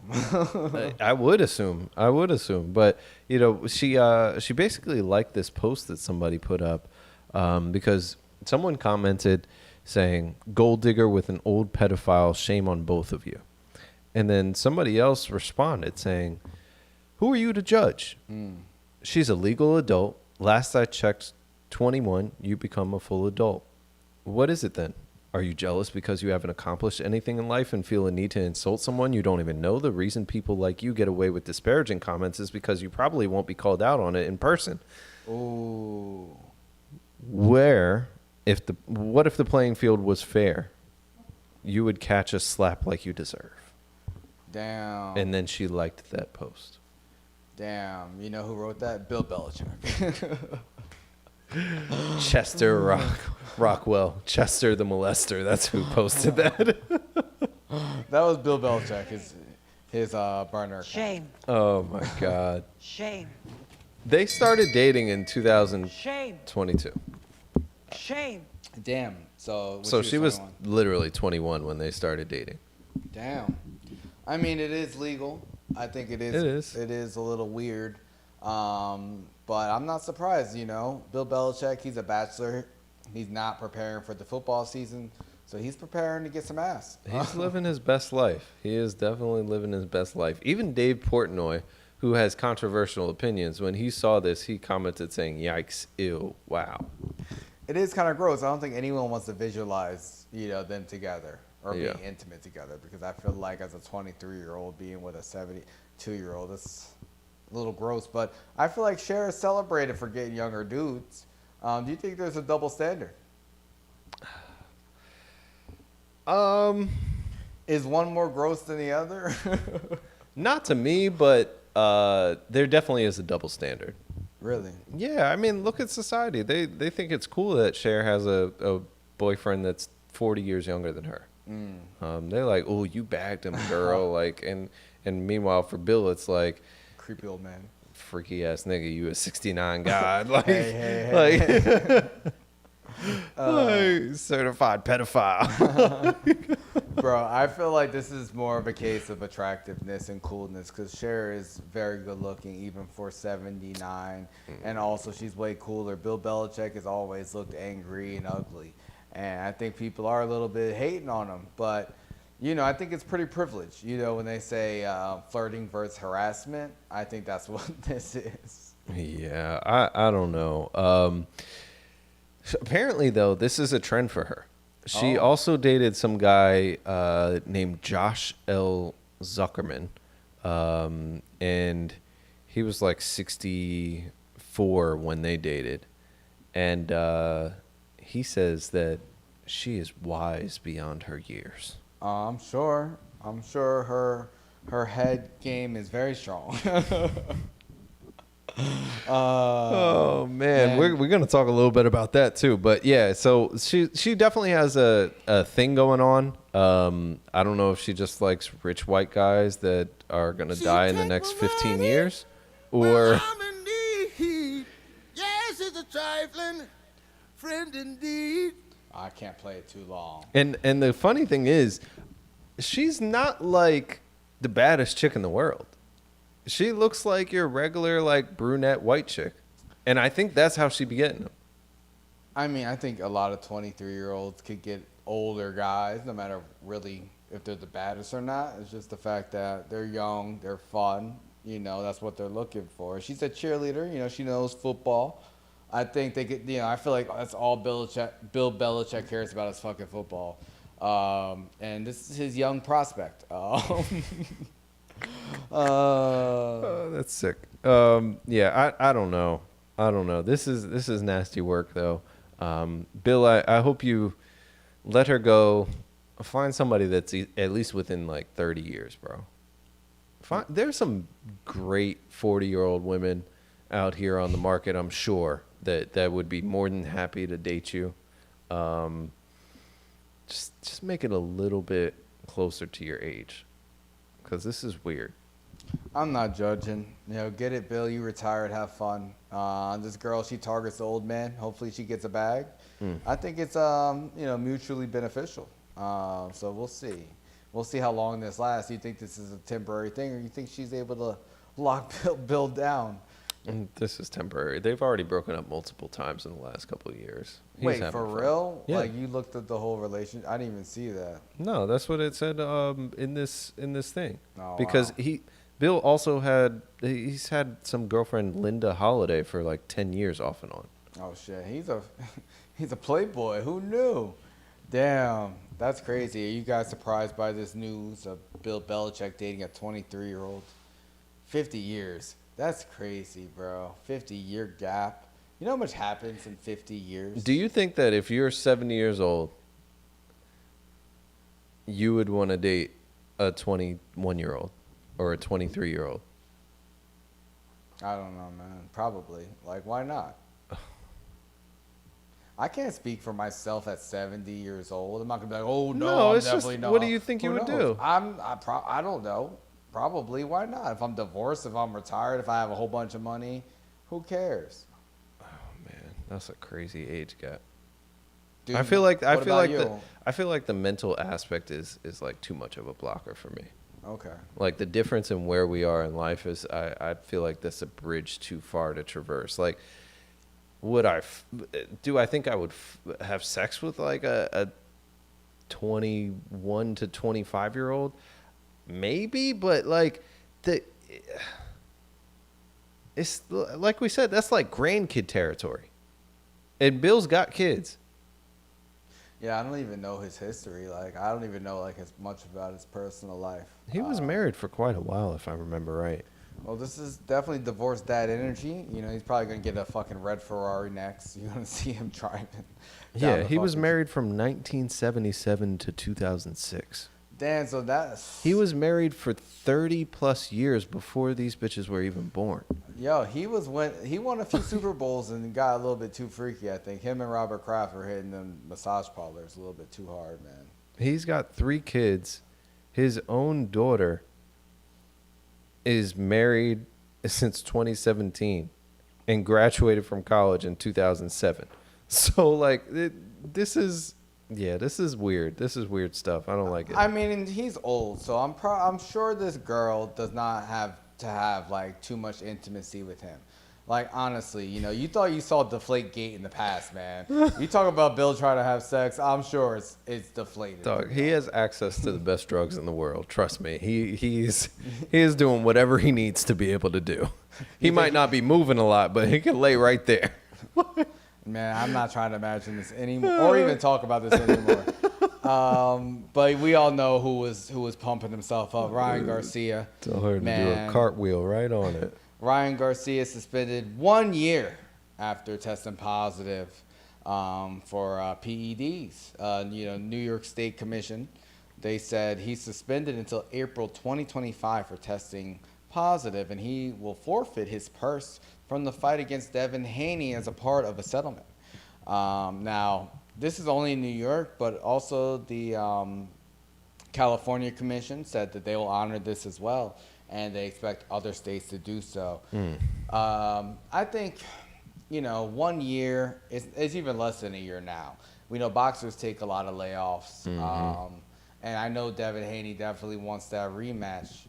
Do you think that both fighters sit down until next year for that rematch, or do you think Devin Haney, he fights again? If I'm Haney, I fight again before the rematch. Okay. For sure. I thought that a year is a little light. Really? He failed every fucking test. Like, it's not, like, this is blatant that he was on PEDs. Well, he said everyone knows. He said everyone knows I don't take steroids. I don't even know what this is. But you're right. He did test positive for multiple samples. I don't believe anything out of Ryan Garcia's mouth. Nothing, man? Nothing. He said he beat Devin Haney, and he did. On PEDs. So it's no contest. Like, it doesn't count anymore. Yeah. Now Devin The Haney, pictures exist, but it doesn't count on their record. Yeah, now Devin Haney is back to undefeated. Which is huge for Haney. Yeah, Because, it is. I mean, everybody was talking shit People are still talking shit. Like, Granted, people are like, still like saying you still lost. For sure. Like, it's. I'm actually surprised on how many people are still on Ryan Garcia's side after this news came out. I mean, because at a certain point, you have to question what exactly PEDs do. Do they make you stronger, a little bit faster? Sure, but you still have to have the technique and ability to be able to execute on whatever your strategy is against it by everybody else's measure, a superior boxer before. So I'm interested in the rematch. That is a fact. Yeah. He better be clean for the rematch, or else I feel like he should get a 5-year ban or something like that. Yeah, I think that's a good case for them to both sit down. Devin Haney sit down, wait for that payday, wait for him to come back, and hopefully he trains, takes his time, and everyone's kind of looking out for that. I mean, I think he needs a tune-up, like coming from a loss, because it was a bad loss. I feel like coming from that kind of loss, especially a year, you might need a little tune-up fight. I'm not sure. I mean, I think sometimes time off is helpful, especially if you're an active fighter. And also, if the guy you're fighting had an unfair advantage that last time, if you don't have that same advantage, I want that rematch ASAP if I'm Devin Haney personally. Yeah. But I don't know, man. We'll see. Do you guys think it's a light suspension, 1 year for Ryan Garcia? He's a big money maker. He's a big draw in boxing. So I'm not surprised that they only gave him a light slap on the wrist. We'll see if he repeats this. He's still very young in his career, so a year is not a big deal. But yeah, if he gets popped again, I agree. I think they should definitely get something more substantial. Yeah, you got to, because he's 25 years old. He can bounce back from this and get right and things like that. And that's what everybody thought about Ryan Garcia when he won this fight. They were like, "Oh wow, he's back! Like he's on the up and up, the right trajectory again." After taking a loss and stuff like that. But this is, we'll talk about it again in a year, I guess. Yeah, we'll see. I mean, we'll see what happens in boxing. I think it's been a really good year for boxing so far. Tank had his big fight. What was that, like 2 weeks ago? Yeah. Deontay's retiring. Yeah, Deontay, man, legend. We had Fury and Usyk. Yeah. Canelo. Is Canelo fighting your boy, man, Terrence Crawford? I don't think so. Really? I don't think so. They're running from it. Who's running from it? Canelo. He's running from He's not running from Terrence Crawford. Come on. Canelo's running from like any big fights right now. He's not running. He's on that Floyd Mayweather shit. It's not running, man. It's just running your business and being smart. Like, sure, it is. It is. Yeah. But I mean, Crawford's older than him. And a lot smaller. I mean, you say you didn't want to see Crawford fight Canelo. Now you do? If Canelo comes down. That's not going to happen. Well, then I don't want to see it. Canelo's not. He can't come down. Like, he's big as shit. Yeah, and that's the problem. Well, I get trying to get those money fights. I wonder what Spence is going to do. Boxing's so weird, man. They'd be announcing fights and then they don't happen. People be just taking mad time off. The rematch clauses aren't honored. The shit expires. People become the unified champ and then they lose one of the belts because it's like a mandatory. It's so many things, but I didn't even realize this. Crawford's about to fight in August. Oh, nice. Yeah. Oh, so he's definitely not fighting Canelo this year. Against some nobody. Yeah. Israel Madrimov. So we'll see. Oh shit! Actually, this dude has the WBA and WBO interim world super welterweight belts. Yeah, he's moving up to super welterweight, 154. Right? Yeah. Yeah. So that's where Spence wanted the rematch at 154. Where is this fight? But he's not granting him that. But yeah, a lot of people, a lot of boxers, man, they want to stay undefeated, man. They be going for different records. With this one girl, we've been talking about all the records she's been setting. In a different setting, though. She has an OnlyFans. What is her name? Annie Knight. Annie Knight is a young lady we spoke about last year twice. Or was it this year and last year? But she's I don't know. We've talked about her a couple times. Though. too much. We talked about her way too much. But she is the Australian OnlyFans girl who had sex with 300 people in 2023. And we talked about her goals for 2024. And I remember when I said, oh, do you know her goal? And you said 500 people. And I was like, 1,000. But no. It was actually her original goal for the year was she said she was going to date one person per week. So she was going to go on 52 dates this year. Mm-hmm. She said last year she only went on 3 dates, had sex with 300 people. So we were like, oh, she only dated like 1% of the people she fucked. But now she has a new goal for 2024, man. 600 bodies.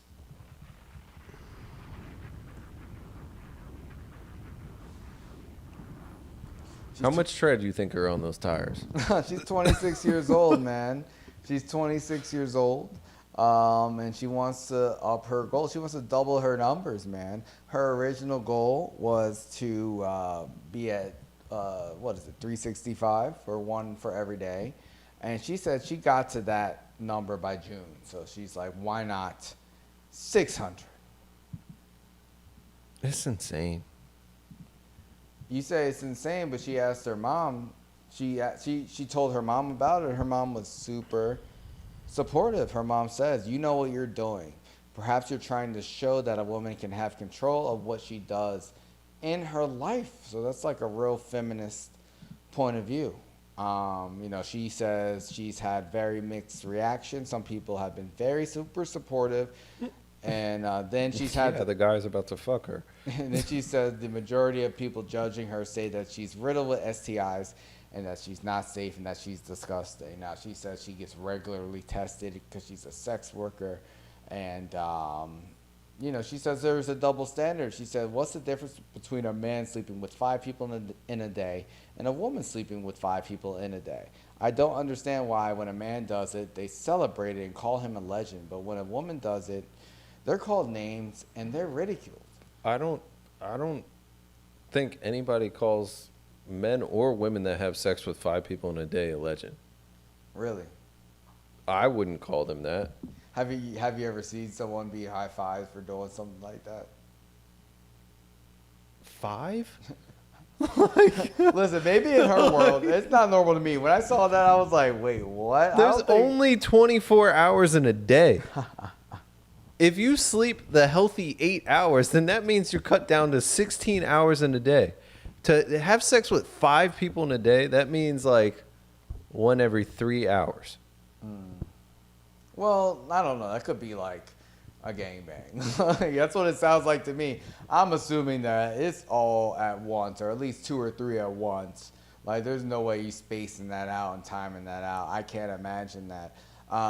But I feel like in her profession, maybe it's more of a norm that it's celebrated for guys to do that, to be celebrated. But I thought that was weird. I think she has a warped perception of reality, but her mom's very supportive, man. Would you be supportive of your daughter or son if they were on a pursuit like this? No way.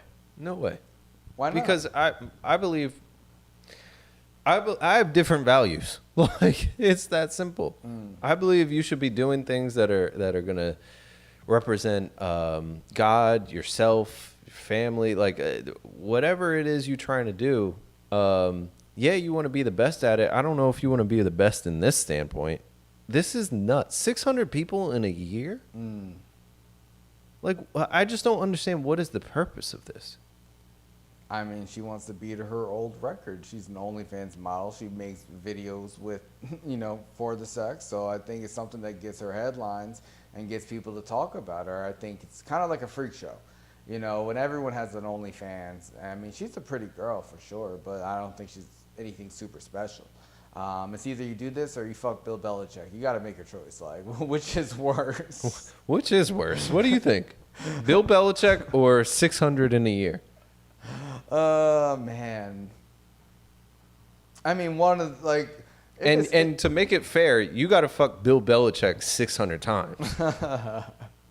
Yeah, that's fair.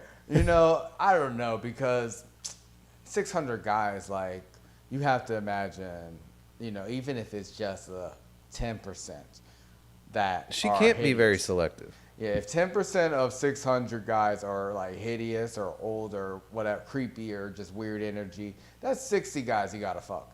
If this is Bill Belichick, if you're cool with him, then that's definitely lesser of two evils. I think all this shit is kind of weird. I mean, if my kid wanted to do this, I would be like, listen, this is what you want to do, then that's on you. I can't openly say I think it's a good idea, but hey, I'm not going to try to stop you. I'm not going to be like, hey, get that dick out of here. Like, because my values aren't the same as, you know, my family's values or God's values. All these things are just within, people have to make those choices within themselves. You can't put that on your kids, you know. And if your kid is already having sex with 300 people in 1 year, I'm not going to draw the line and be like, hey, 600, that's too much. I mean, at the end of the day, you can't control what people do. You don't have to like everything they do. You would still love your kid. I'm just saying this is disgusting, and I would have to tell my kid this is disgusting. Okay. Guy, girl, other, whatever you are, I'm going to tell you this is disgusting. Damn, well, you know, good luck to her. I hope she reports back. She said she's had sex with people from 11 different countries. I'm surprised that's it. Yeah, I mean, it's been over 300. She's servicing the entire tourist population of Australia. How do you know she's fucking tourist? I mean, Australia, I'm not sure. Like, they're pretty, I don't know, they're kind of isolated. So 11 countries in Australia is different than, you know, New York City. Because it's harder to get out there. That's true. That is true. But, yeah, let us know, guys. Do you think 600 is a crazy number in 1 year? I don't know. I feel like that's harder than the NBA regular season schedule. That's harder than making every MLB game. Like, how can you even stay not injured? Whatever city she's in is becoming like a bachelor hotspot. I mean, maybe. I mean, you think. I don't know, because we have other articles. We talk about Australia a lot. and We seem did. to They are number one, whatever that word is. promiscuous, country. So I don't know. It could just be kind of the norm. Australia's a weird place. They have kangaroos, you know, they have boomerangs, and they have this girl. They have the most poisonous species in the world in Australia. Yeah, you think she's one of them, or? If she had killed half of these people, then we would know about it. We would know about it. It'd be a lot. 600. Are there? Full STI checks every 2 weeks, and they use protection. That's what she says. That's crazy. Are there 600 players in the NBA? No. No. It's like 400, 450, yeah. something like that. Damn, that's crazy. That's a lot of people. 600 people. How many? Our high school graduation was like under 300 people. It was. But that's what I'm saying. This is like 600 is a lot. This is insane. I There's actually- 365 days, so it's at least like almost 2 a day. She said 5 a day. That was her example. Maybe that's her max. I don't know. But damn, that's crazy. I mean, 600 people in a year. Actually, I'm switching my answer. I applaud this because that's a feat. That's like running a marathon. She needs some type of award. I think by the time she's 30, I think she's gonna get to that thousand mark. She's gonna be like fucking. You know how Aaron Judge was going after the home run record? I think that's gonna be her every year. We're gonna be like, like how many more bodies, how many more home runs, and she's spreading love. So, hey, shout out to her. She's spreading something. She says That's she's for being sure. safe. Nastiness. Yeah, but it's tough out there. It's tough out there, man. This one OnlyFans star. We have a lot of OnlyFans people here. She has received over 5,000 dating applications. 5,000. Do you think that she actually went through these herself? Because I can't freaking imagine. Going through 5,000 dating applications sounds harder than fucking 600 people. Like, I don't know. I mean, I don't know. I'm trying to think, like, for work, how many applications I've gone through at a time. It's been, like, max a couple hundred. Yeah. And that, like, takes a little while, for sure. Like, a couple hours. 5,000. I can't imagine. Are you surprised? Because, this Dutch influencer OnlyFans star, she makes a lot of money too, right? Like She's on really OnlyFans. pretty, yeah. She's gorgeous. But most of the questions in this application are yes/no questions. Covered every topic from work and relationship history. That might make it easier because you figure you set it up the way they do like Scantrons. You run 5,000 through a machine. Whoever got the best grade, that's who you go with. Dating Scantrons, that's crazy. But she was asking like questions like that, like about dating history. But she also threw in some curveballs. She was like, "Would you describe yourself as douchey?" Which eliminated like 4,000 people. Oh no. That's nuts. I mean, I feel like anyone who actually fills out this application is automatically douchey. But she also wanted to know if they have a car.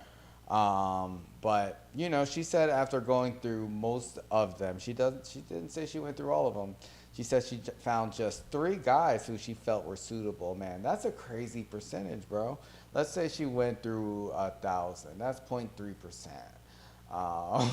Of applicants.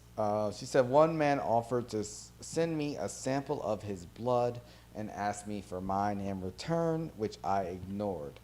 Now, she actually makes over $360,000 a month on OnlyFans. Yep. That doesn't even count like her other sponsorships and things like that she gets from Insta and all these other apps. These chicks make a lot of money, dude. Yeah, it's like crazy. The sex industry right now is through the roof. For the top earners, it's just like anything else. It's like, the people they write articles about are like the stars, but the regular people, 98% of them, they're not making shit. Like, but I mean, it's a whole new revenue stream in terms of the way that these companies have provided an opportunity for women who maybe otherwise wouldn't be doing this type of work if there wasn't a platform like OnlyFans, Patreon, and things like this. Like, it's different. Yeah, it's different, and clearly 5,000 people were trying to smash. You think, most of those people are her subscribers because it makes sense. If you're paying someone, I don't know how much her monthly subscription fee is, but if you're already paying to have interaction with them, why not fill out an application? Especially if she's making this type of money. She's actually a catch, man. For real. Like, honestly, if someone was making this much and established, like, at this point in their life, and you were single, would you be more okay with accepting that lifestyle because they were so successful, or would it not matter to you? I don't know. I feel like we would have to talk about it. Like if you're making $360,000 a month, you're making millions every year. How long do you feel you need to continue to do this? Like at a certain point, are you gonna stop being an OnlyFans model and like just chill with me and travel the world, like and we can pivot to fitness model or like something where you don't have to show everybody in the world everything that you have. Like that would be a conversation I would genuinely have to have with her. Yeah, you sound like Giselle right now, man. Like you're gonna take Tom Brady away from football. You're gonna take this girl off of OnlyFans. Tom Brady. Oh my goodness. You're gonna take her away from what she loves. What if it's what she loves to do? What she loves to do is make money. That's it. And we don't know that. And also, like you say, travel. What if she wants to travel and do OnlyFans stuff? Would that be a boundary for you? Or would you be like, hey, I don't see what's going on. You walking around, you leave the hotel, you see like five Italian men just walk in. Like, I'm going to go sightseeing for the day, honey. No. Go make us this money. There's no way. There's no way. That's like definitely not that. If she's doing OnlyFans as like a solo artist, then that's cool. I don't think you can make that type of money. I don't know. I haven't seen her work, but what do you think about those? I mean, how many followers does she have on Instagram? If she's got over 1 million on Instagram, then 5.5 million followers. All right. Well, yeah, she can make whatever she wants doing solo shit. Well, maybe. We're not sure how she got those followers, but we are sure that she didn't find any suitable partners. I've seen girls like post like dating applications on dating sites who aren't, OnlyFans models, and I'm always like rolling my eyes. I'm like, I'm not sending you no fucking resume. for you to date me. Either you're interested in me or not, but don't, I feel like that's. You wouldn't do that? No, I would never do that. Hmm. Would you do it? Would you apply to be someone's date? Like if they had that on their dating profile, would you be open to that? I feel like if I was genuinely interested, maybe I would fill out an app. I would have to see what's on it first, though. Like if it's stupid stuff like this, like, oh, do you like The Last Airbender? Or like if it's random stuff like that, I feel like that's corny. It's also like acceptable. If it's like an actual job app, like, oh, where is your employer? How much money do you make annually? Like if it's stuff like that, then no, I'm not entertaining that. Troy, what do you think? Would you be open to like filling out an application if you were single? I don't think so. I think, like you said, Brian, if it was something like fun and silly, or I think there was like a topic we had earlier this year about like some girl who was like, people are like doing, or she was doing songs for them, or something creative. I think I would like something more along those lines. But like just filling out like an application, I wouldn't waste my time personally. No. Yeah. Because at the same time, if she's making $360, how much do you think she wants her partner to be making? I don't know, man. I don't know what type of guy she's looking for. I'm just generally speaking about women, and I feel like they typically want somebody to be making more than them. Yeah, that's true, but I don't see that mentioned in any of the questions, so I'm not going to go off of that. Like, I'm going to go off of what they say she's looking for. I mean, clearly, she only picked 3 out of fucking 5,000 people. So who knows? I mean, I'm sure there's a lot of rich guys who be in her DMs. They had to pay for that application, too. I don't know that. I'm telling you. There's no way she did that shit for free. I mean, $5,000, that's crazy money, even if you charge $5. So it's like $25K. Exactly. So I don't know. That's a crazy hustle if that's true. Hey, guys, you want to apply to be my boyfriend? Pay $5 for this link. That's crazy. Yo. Dan, that's a good hustle. I mean, if that's the case, then you got to date at least 3 people. But she didn't even give them no play. So obviously this is a failed method. I wonder if like this works for other girls, because I've seen people do it. Like, email me your application or resume. I'm like, never. I feel like it doesn't work for people when there's like a fanboy that's interested in it. I mean, when you are in this type of lifestyle, wouldn't it be hard to avoid people who like know what you do and like know you for that? I don't know. If you find somebody that's not into like social media, like I may have seen this chick before on Instagram, but I've never really heard of her before. Her name wasn't familiar to me. But I'm sure like you find out somebody's name and then you look them up and it's like, oh, okay. Like, yeah, it's crazy. I mean, I don't know. I mean, would you date somebody that has 5 million followers? If like you met them, you hit it off, like they have a OnlyFans like this, maybe not at the scale that she's at, but would you entertain it? I mean, I go out with them, but I wouldn't be in a serious relationship with them. No. I mean, I've been out with girls in all types of, never an OnlyFans person, but, people in nightlife and do other things. And I'm like, okay, we'll hang out, but I'm not going to take it seriously because I'm not really comfortable with that type of way of making money personally. Yeah, I would not be cool with that. Like, I don't care. Like, I always try to joke around and say, like, oh, I want someone, like, with money or something like that. But I could never do it. Like, it's not worth it to me. Not at this point in my life. Talk to me 10 years from now. I might have a change of tune. Don't question me when you see me with my 23-year-old OnlyFans wife when I'm 50 years old. I'm saying. Yo, you better be careful what you put out into the ether, man. That shit'll happen. I mean, I'm not gonna be mad at that at that point. I'm gonna be flaunting it around. Twirl around, baby, yeah. Give him a 360. Hell yeah. But at this point in my life, no, I'm not open to that. But let us know, guys. Do you think applications for dating is a valid idea? Do you think would you date an OnlyFans model? Damn, 5 million followers, 360K off of OnlyFans A month. That's damn. She's making more than. Let's just say at least 5 mil, just all in. Yeah. That's a come up. But is it sustainable? Who knows? We did have another article about one porn star who she started investing in real estate. So she was, she was able to build a property portfolio more than $2 million. But she says this is making dating difficult for her. She's saying it's hard because these guys are trying to date her, but they're asking for money and other shit. She said this one man pretty much asked her who she was dating. Her ex asked her to buy his dream car worth almost $200,000. This is the dark side. This is something maybe if she did maybe if she had a dating application and asked if he was a douche, maybe he would have answered honestly, and she would be like, no. That's how you weed the douches out. I mean, listen, I think that this is just... I don't want to blame her for this, but how do they know that you have... Like, why are you telling them you have this kind of money? Well, but, I mean, they know she's... popular. She has a real estate business, so they probably see her lifestyle, when she's dating them.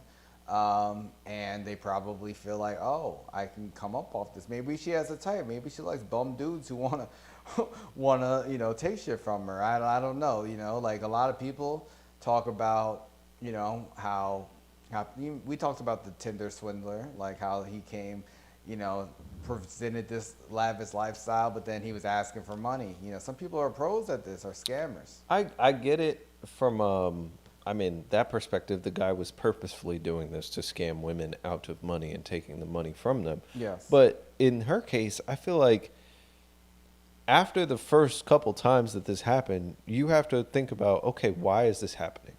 What can I do to remedy this and make sure that it doesn't happen again? Like, I feel like there's different ways to go about dating where you're not showing somebody everything about you, your money, what your place looks like, what kind of car you drive. Like, there's a way to be tactful when it comes to the way you present yourself. How?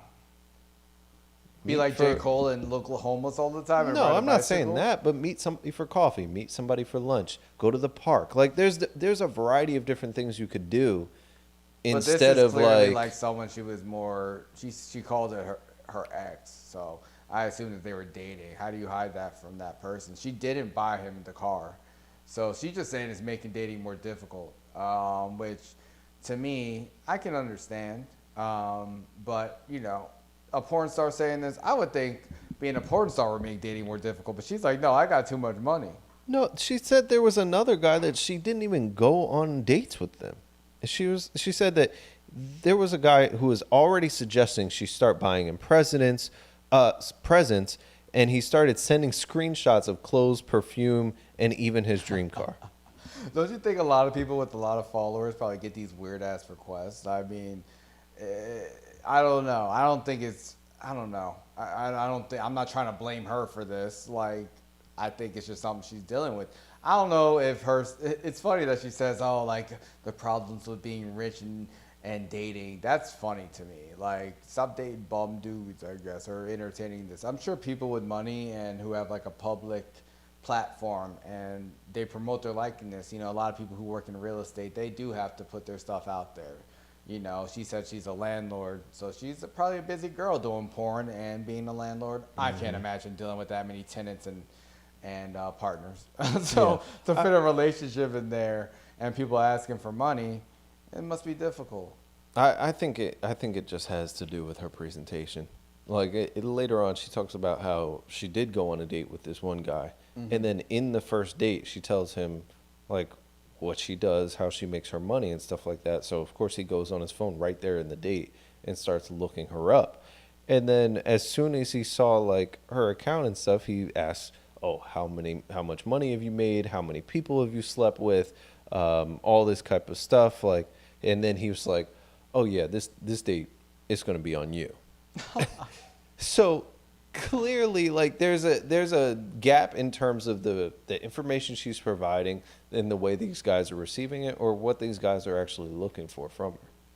I mean, it's not super surprising when she works in the porn industry and she tells people what she does and that they look into it. Yeah. It is a little bit weird when they start asking for money right off the bat.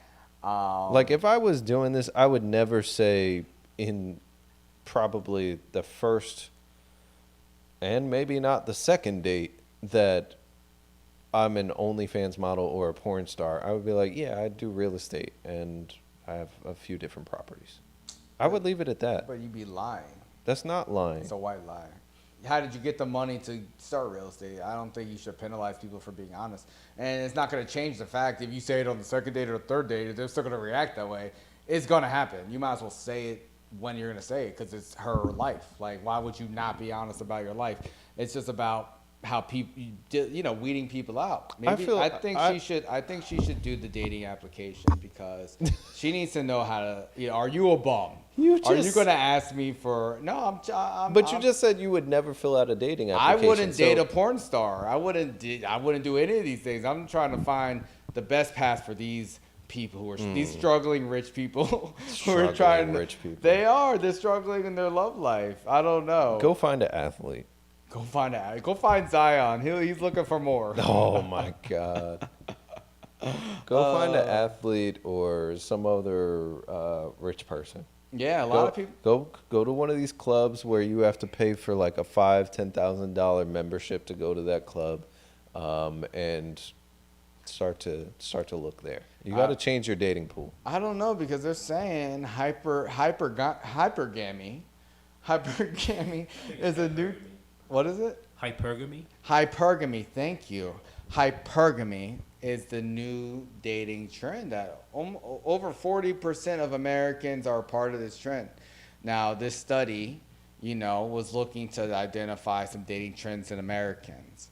They're like, what is luxury in modern dating? According to a new survey, emotional connections are a necessity in addition to being swept off their feet and exclusive experiences. The poll of over 2,000 U.S. adults found that nearly 40% consider it luxurious if their date includes learning about their date's background and having an in-depth and intelligent conversations. A further 39% believe it should include having the other person pay for the date in full. Feeling like they've been swept off their feet was important to 65% of people, and 35% of them believe their relationship is doomed if they don't feel swept off their feet on the first date. So, likewise, people find it. A lot of pressure. Yeah, a lot of pressure. People got to stop watching romance movies. Likewise, people found it attractive when others show self-confidence and have pride in what they've accomplished in life at 75%, and go above and beyond on the first date for 73%. Now, the study found that 45% of Americans believe it's okay to showcase success and affluence on the first date. In fact, 31% said financial success plays a major or significant factor in attractiveness. So, commissioned by the luxury dating site, which I never heard of, Seeking.com, and maybe that girl should go on here. Maybe she'll find more gold diggers. And conducted by Talker Research, the study also found that many respondents are interested in the modern hypergamy. What is it? Hypergamy. Yep. Hypergamy, a form of romantic attraction where one person is drawn to another who has higher socioeconomic status than themselves, supporting and enhancing their own life. Wow, 43% admitted they weren't aware of the term, yet once they learned the definition, 47% said they had a positive perception of this. What do you think about this, man? This is kind of directly related to what we just talked about. This OnlyFans model said it was a struggle, but they're saying that 40% of Americans think, hey, I'm trying to marry up. I'm trying to get the bag. Do you think it's more of a benefit? I really wish I knew the demographics of these 2,000 people, because that would tell me a lot. Why? What do you need to know? Like, you think they went? I want to know if it's 1,000 men and 1,000 women, or if it's more like weighted towards women or men or whatever. Well, we just had an example of a woman who was saying, guys were trying to ask her for things a little bit, True, but I feel like those are outliers a little bit. Of course, they're outliers where you have that many OnlyFans subscribers and others. They're never going to have normal experiences. But do you agree with these? did these numbers surprise you, man? Does it like support what you already thought, or Honestly, I'm a little surprised that it wasn't a higher number. Oh wow. You know, I figured that more Americans would think that, you know, it's luxurious if their date goes into their background and they have an in-depth intelligent conversation. I would think that more people would want that than just 47% of the ones that they polled. I don't know. I just, like I said, I feel like some of these polls, it's a little difficult for me to get a read on them just because I don't know who's being polled and like the age demographics and all that sort of stuff, because I think all that plays into it. But this is definitely interesting to know. Another big piece that I was surprised about is that, where is it? The numbers were really high for finding it attractive for self-confidence, pride in accomplishments, going above and beyond. Like the numbers were really high for that, but then much lower numbers for finding it attractive about, oh, you have a nice home, or you have good taste in music, or you find like you have a good fashion sense. I was surprised those numbers were pretty low. What were the numbers? Nice home, 24%. Good taste in music, 21%. And good fashion sense, 20%. Well, I think those are kind of subsets of the other things. I mean, those are specific things people are looking for or find important, so it doesn't surprise me as much. Yeah. I think all these factors are important to me. When I approach a first date, I'm always trying to get in depth and get, to know somebody. Yeah. First and foremost, and I also try to provide the best experience I can. I'm not trying to like show off, oh, I have money or anything like that, try to overspend, because I think that's just not a good thing for a first date. Like, I mean, I have Not only that, you don't want to set a precedent. Yeah, but exactly. So you want to get to know the person, provide a space where you can actually get to know each other. See if someone really cares about the luxurious things in life, and when they find out more about you, if they're gonna ask for $200,000 or other crazy things. I don't know, man. Like, it is funny to hear about like men asking women for that. Troy, did these numbers like surprise you at all? Not really. I feel like there is a lot more. Like, I would love to like just be able to see this whole study, because I do find it interesting. But I mean, the stuff about like the music and the nice home and stuff, I think a lot of that stuff is subjective, and I feel like as long as you have a home or you listen to music or something, I don't think it's as important as financial stability and stuff like that. Yeah, I mean, I get it. Some people are super selective on who they'll deal with. I see girls, saying, "Oh, if you're allergic to cats, don't talk to me." Like people can't even control that. It's crazy. Like if you're not spontaneous, like don't talk to me. Like they have a prompt on Hinge that says like, you should not go out with me if, and then people fill it in with whatever they think. And I'm like, usually when people fill it out, I'm just like not into it, because I don't go into getting to know someone with, you better not be like this. It's too superficial. It's mad shallow. It's very surface level. It's like, I don't expect someone to agree or be into everything I'm into or agree with everything I believe. Like I want some pushback, and I want to see a different perspective, because we're all different. But when it comes to marrying up or dating up, not super surprising that people lean that way. I don't really think that way. I would not date Cher. I don't care how much money she has. I mean, I would go out with her for the experience. I mean, I believe in love after life.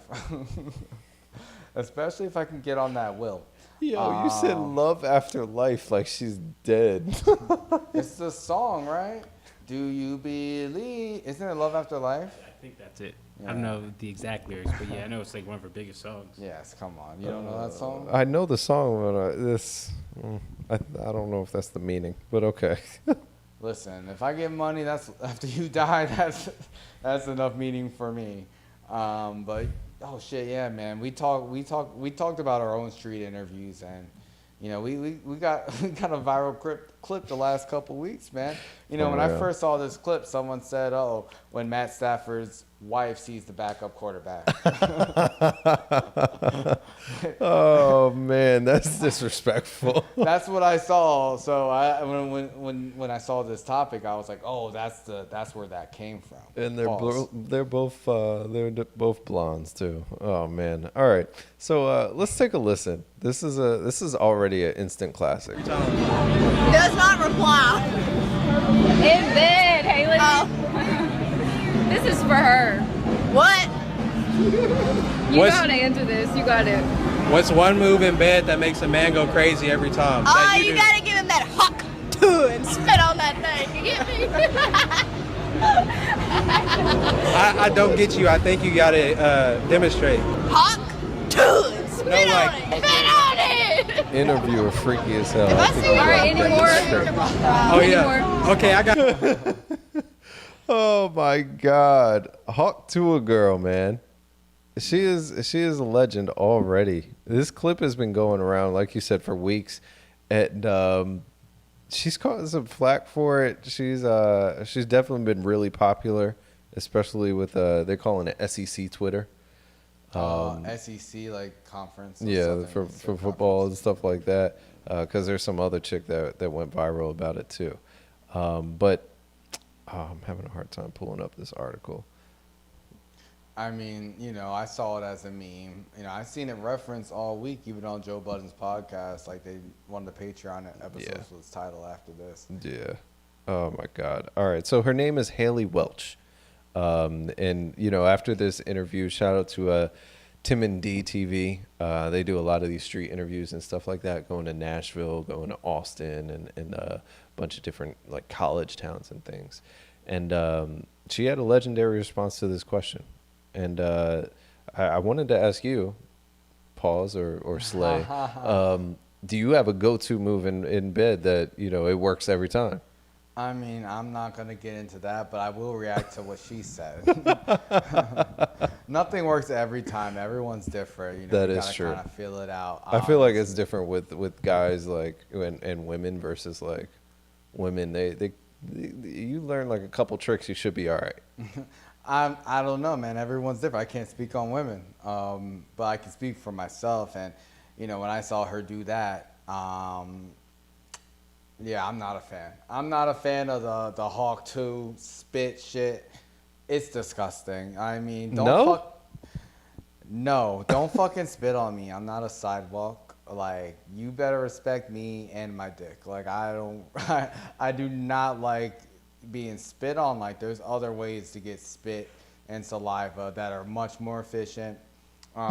Don't just spit a loogie on my dick, because then I see something green, I see some phlegm. Oh, not a loogie. It's No, not that's sexy. different. That's different. That's way different. A loogie, like, that's when you like you're breathing in the snot from your nose and stuff like that. And That's Hawk 2. That's the same.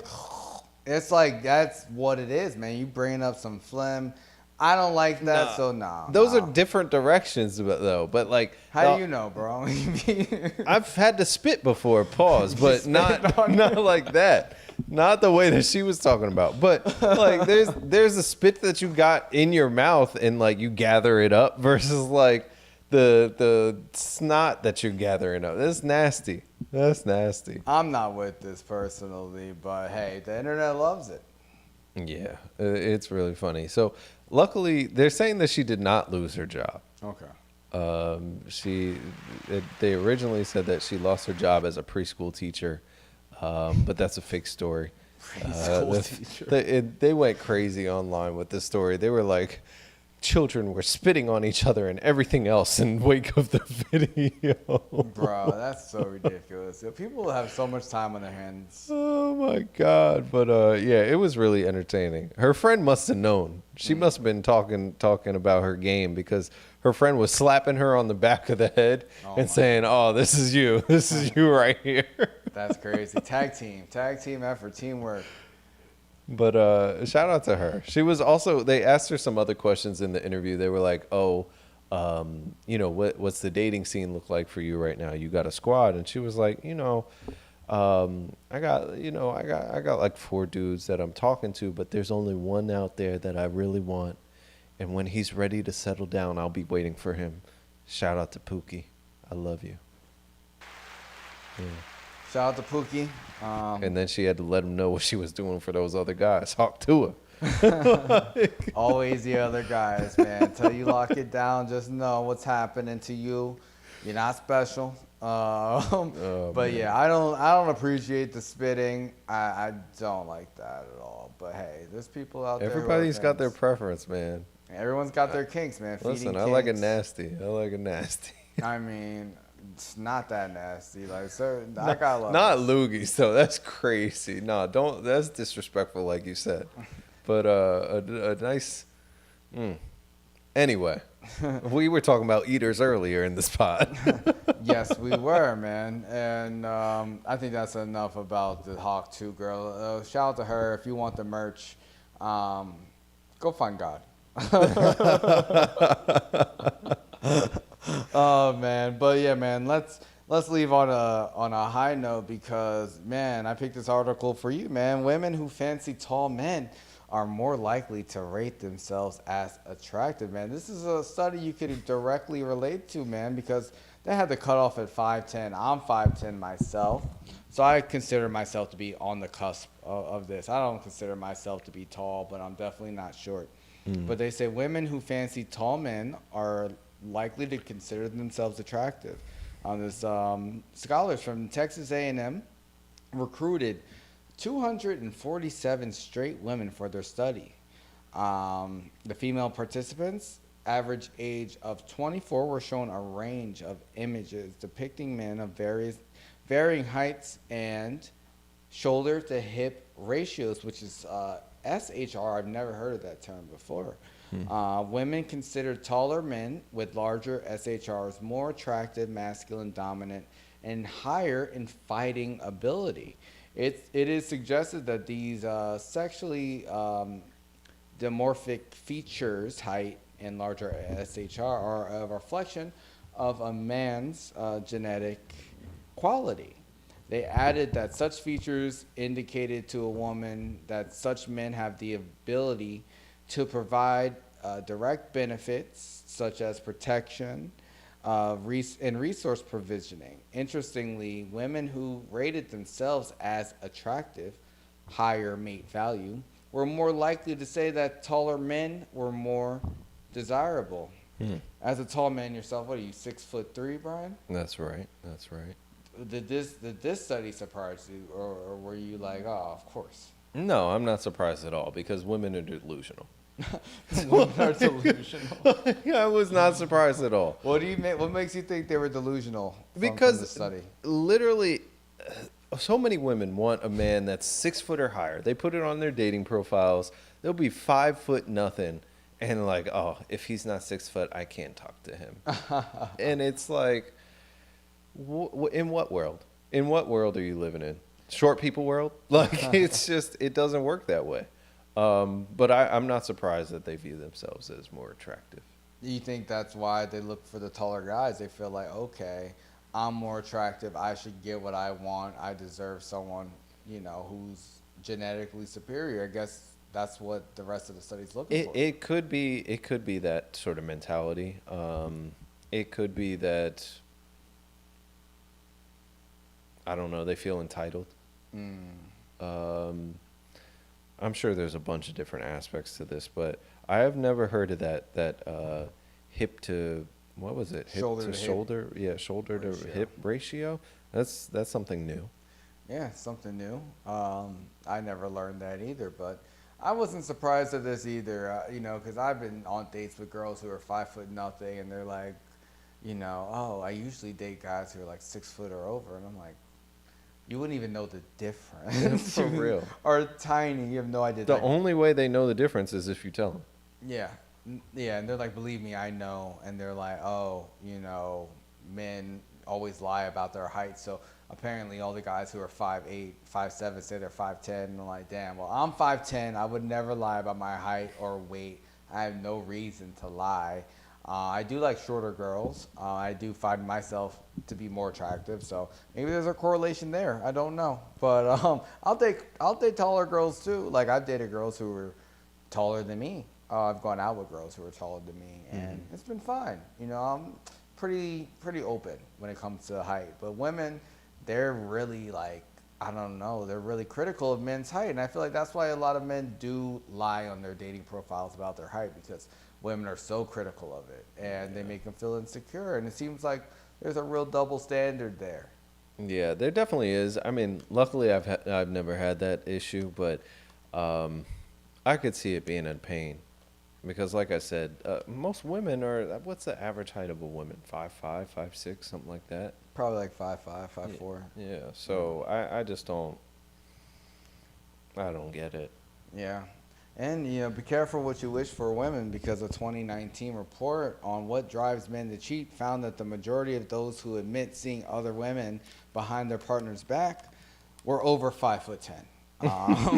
The study included stats compiled by online affairs website Ashley Madison that found taller men were twice as likely to cheat when compared to those under 5'10". So it's like the short kings are loyal. I mean, it's also like tall guys literally can see other girls behind your back. Oh my God. I'm looking past you. I can see over your head. Disrespect, bro. But you can't hide as a tall motherfucker. You can't hide when you cheating. We see your tall ass. Oh, man. You women, they all want the same guy, and that's why, they make it easier for tall guys to cheat, because the bar is so much lower for a guy if he's tall. It's just like, oh, you're tall, and it just makes it easy. So be careful what you wish for. You guys all want the same thing. You all want the same guys. And those guys are going to be like, oh, well, I'm in demand. I'm going to cheat. Yeah, no.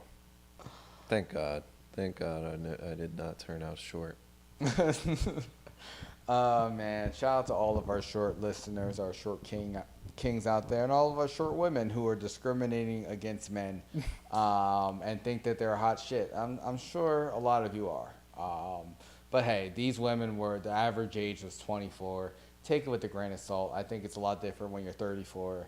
For all of us, you grow, you live, you learn. We talked to guys, they said they were old as shit at 26. So, it's that amazing. shit was comical, yeah. Oh my God. Yeah, it was crazy. But yeah, the Knicks are going to pick in a couple picks, so I'm excited for that. Definitely excited for the rest of the summer. Don't forget to like this video, subscribe on YouTube, Definitely. Follow us on all platforms. We will be back July 17th. It'll still be cancer season. We'll have so much to catch up on. We have concerts we're going to all summer. We're going to be hitting up probably the boardwalk to hit the streets again.